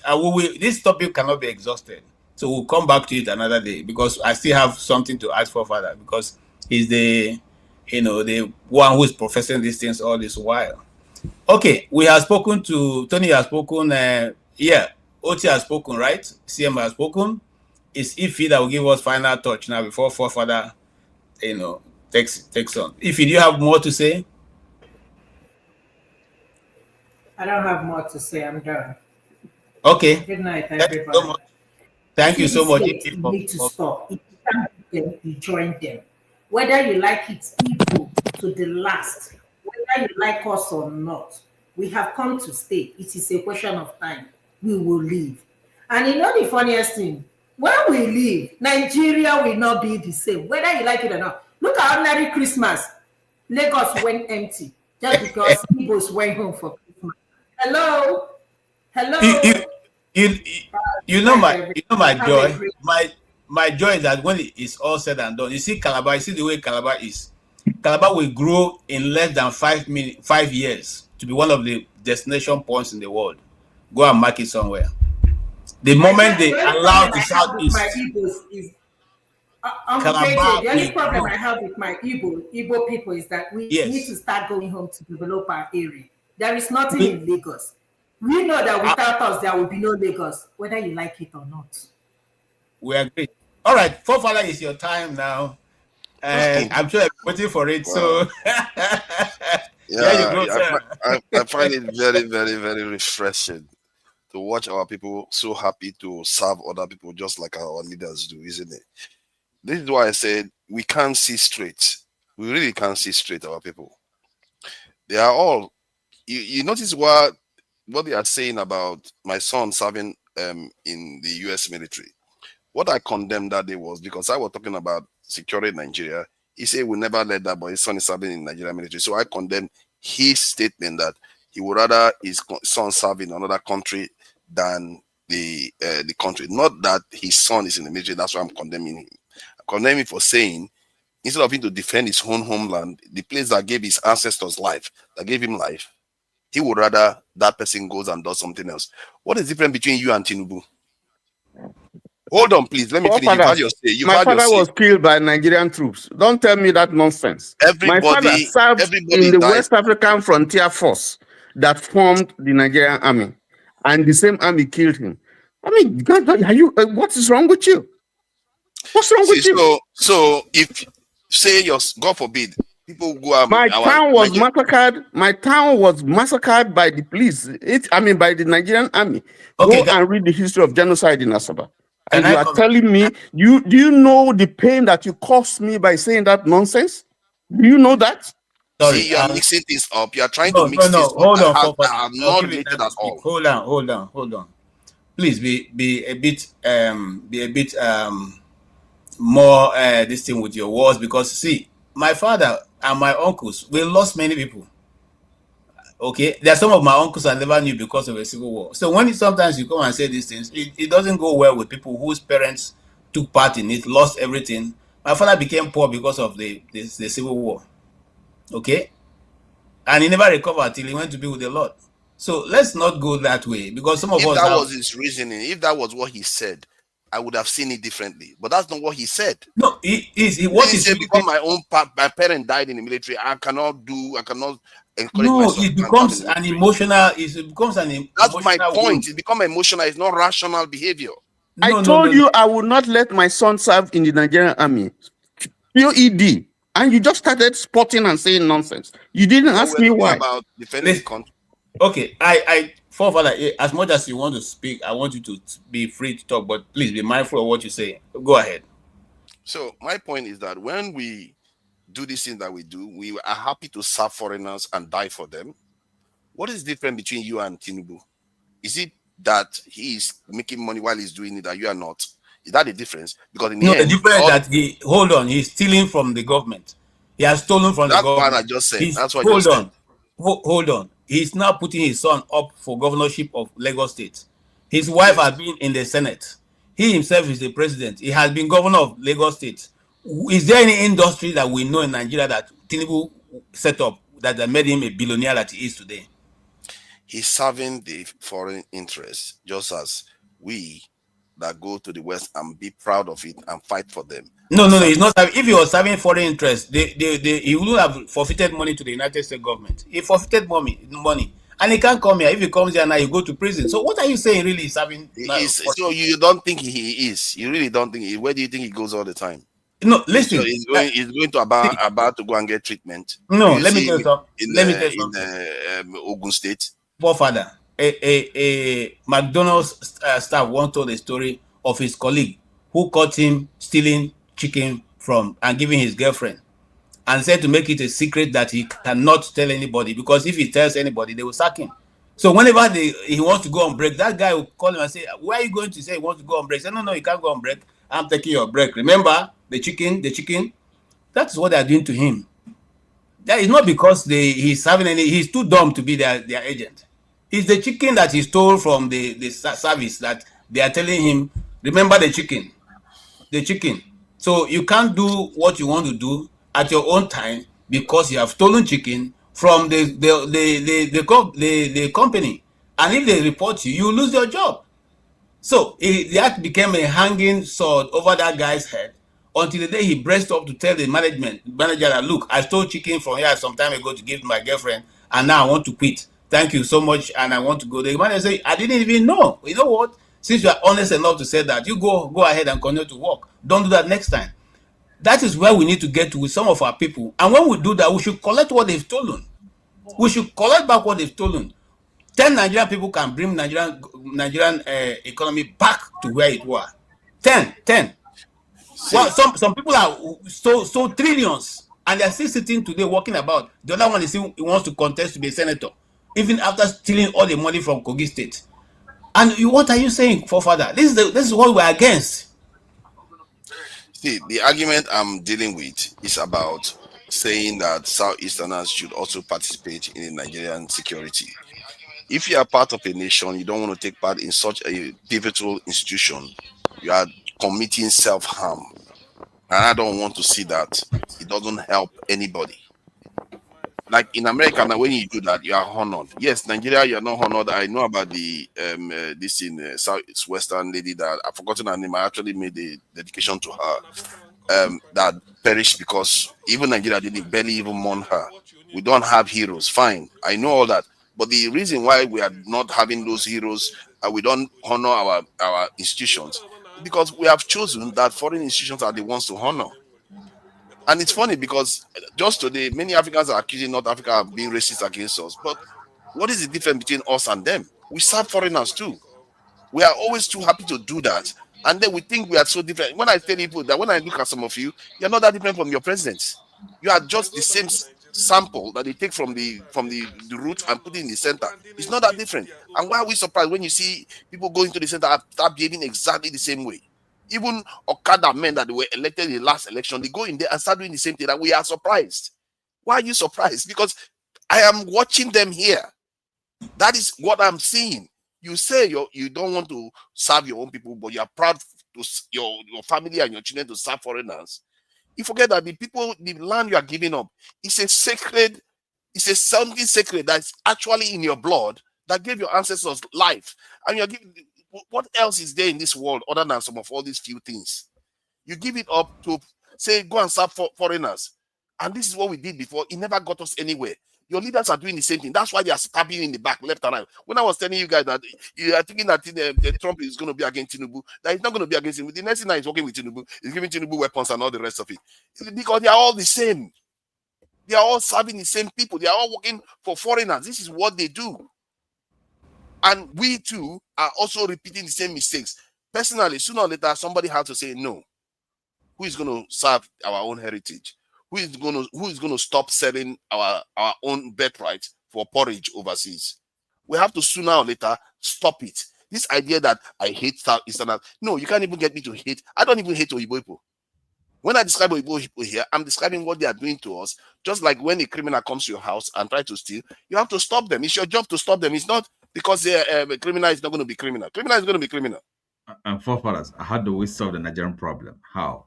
In what sentence? These are some of the ways, and these are some of the ways I was saying. I was saying concretely, that in one sentence, you should participate. You should put your country no, we are first. participating. It's part of what we're doing here. But in your mind, how concretely? If you want to see, look at you see that this is security, law and order, and technological revolution. That is our problem. If you fix what does that mean? You fix your security, law and order, and engage in technological revolution. How do you fix the security? 1 or 2 generation. Pardon? How do you fix the security? Okay, I think we need to be I just told you, like Toludo just said, engage, participate in your security, demand security for your country, demand so that your people can go everywhere and feel safe. Our people can't even go out. You know, even the military can even build infrastructure. Military can build infrastructure. Oti, please don't engage. Let me tell you something for further. You see, if it was, I'm glad he's asking for solution, because solution is in the end that's what we need, not grievances. Because I have grievances. Hold on. Excuse me. How is it that it's only you that have this solution? I mean, of all the people that have discussed Nigerian problem, experts and non-experts, including those of us on this panel, and quite genuinely trying to find a solution, a workable solution, right? Because we understand the problem of incongruity. The difference. Okay, hold on. Excuse me. Hold on. Excuse me. I need to shut down. You can't avoid what a day. Sorry, I enjoy talking to. Hold on. Excuse me. Today again, we have a new term. Amalgamation, amalgam. In other words, not something, not integral, not uniform, okay, not natural, okay, and it doesn't mean anything to you. All those failed. It failed woefully. Above your head, or it doesn't mean anything. We heard about amalgamation and it failed catastrophically. Sorry? It failed catastrophically. We had amalgamation once. Failed. No. Failed catastrophically. Look, what the amalgamation we're talking about is the entity, the corporate existence of this is not, in other words, it's not something that is natural. Okay. So natural. Nuclear weapon is not natural. Yet we have to deal with nuclear weapons, don't we? Excuse me. Okay. You have to confront the world you live in. Otherwise, we are dead, though. We are dead. Sorry, excuse me. You have to confront the world you live in today. My initial point to you is that of all the you're the only person of all the people that come to this panel, of all the experts in Nigeria talking about the Nigerian problem and the question of restructure and structure, it doesn't mean anything to you. You are the only person that on this issue. I am right, and maybe I'm not the only person saying right. it, but on this platform, on this issue, I am 100% right. No matter what system you go into, it's so right that even if you go into dictatorship, even if you go into democracy, if you go into confederation, if you break up the country, whatever you do, this solution still remains. If you don't do it, your country will fail. But you have to have a country. Okay. That is how much I've on that basis, we need to say goodbye. It's not going to end. There's used to be a music we listen to those days when we are still in the world. It's called "And the Beat Goes On." The beat never stops. It continuously to sound even after the disco is over. So today that will be the concluding part and the closing part of this very heated up argument. For further, thank you for coming in, even though you tried to move us from the topic, but it was good that you introduced this element and people can also hear and other people also bring in their contribution. I appreciate your coming, and thank you, Tony, for being here and sharing your personal story. Those are what we call the personal stories of people. Always enrich the media. When we go out to look for news, we don't look for people who tell us, I hear say. No, we look for people who it happened to, because they have a way of telling their story better than anybody would. Tony, I'm sorry for your dad passing. I didn't know that. If you had said it in that context, probably I wouldn't have said what I said. That is true. But the context we were discussing was a different matter. But I'm sorry to hear that your dad passed, in such a tragic way. Yeah. A lot of us lost a lot of loved ones, and sometimes it brings tears to our eyes. And My family never recovered. And tell you how bad it was at the end of the Civil War. My family was one of the first that moved back into the north because of what they had left, but they never were able to recover any of those. And well, let's leave it there. That is history now, and the annals of history will always have that. Thank you so much, CM. Thank you for your wealth of not only knowledge but experience also, and good storytelling. Thank you, OT, for being very, straight to the point. You don't waste time with words. You are the real true story. The Bible says, "Don't waste your time speaking, empty words. You just say what you need, and that's it." Thank you, Mr. Ike. We appreciate you guys. You're always here whenever the door is open, and we appreciate your time and your treasure, because this time will never again be repeated in history. And so it's been spent today discussing the issue of Nigeria. Just in case anybody doesn't think we are contributing, this time of our life have been spent discussing Nigeria, and that is part of our own national contribution. And those of you who are on the keyboard, you are also contributing immensely to what is going on. The discussion will not have meaning if you are not there. So I want to thank all of you who have contributed today, and that will go to Yako. Tope, thank you. One man went to more. We appreciate your contribution to us to be able to run this channel. Oriako Tope again, thank you so much. We appreciate you for also what you are doing for us, not only contributing but also part of those controlling the backstage. Thank you. Thank you, Ifi. Every one of you, they're so numerous, I cannot mention everybody. Boom Boom Ray and all that. Tope, Boom Boom Ray, and all the people who have made contributions. So many, I can't call all of you because I've run out of time. God bless you. Really, truly appreciate all of you.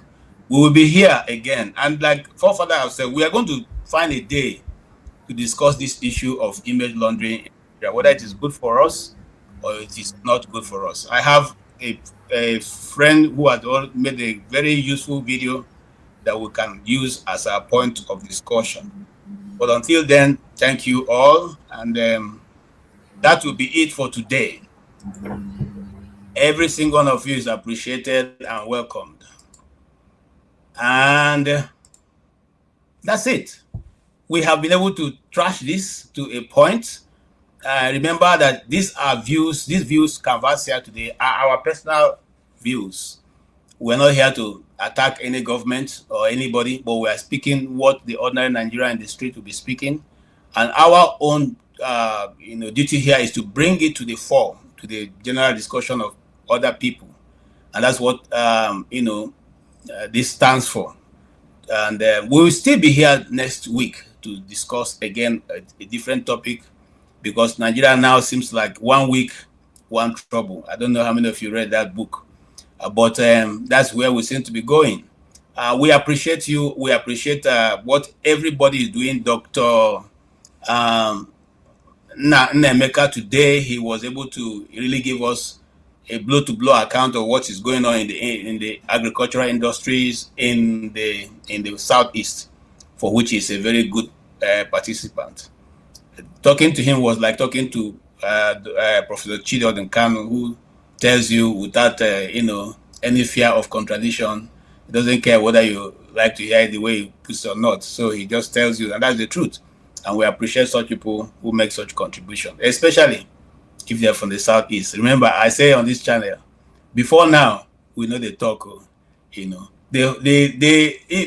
a Igbo adage that says that as long as the story is being told by the hunter, he will always be the hero.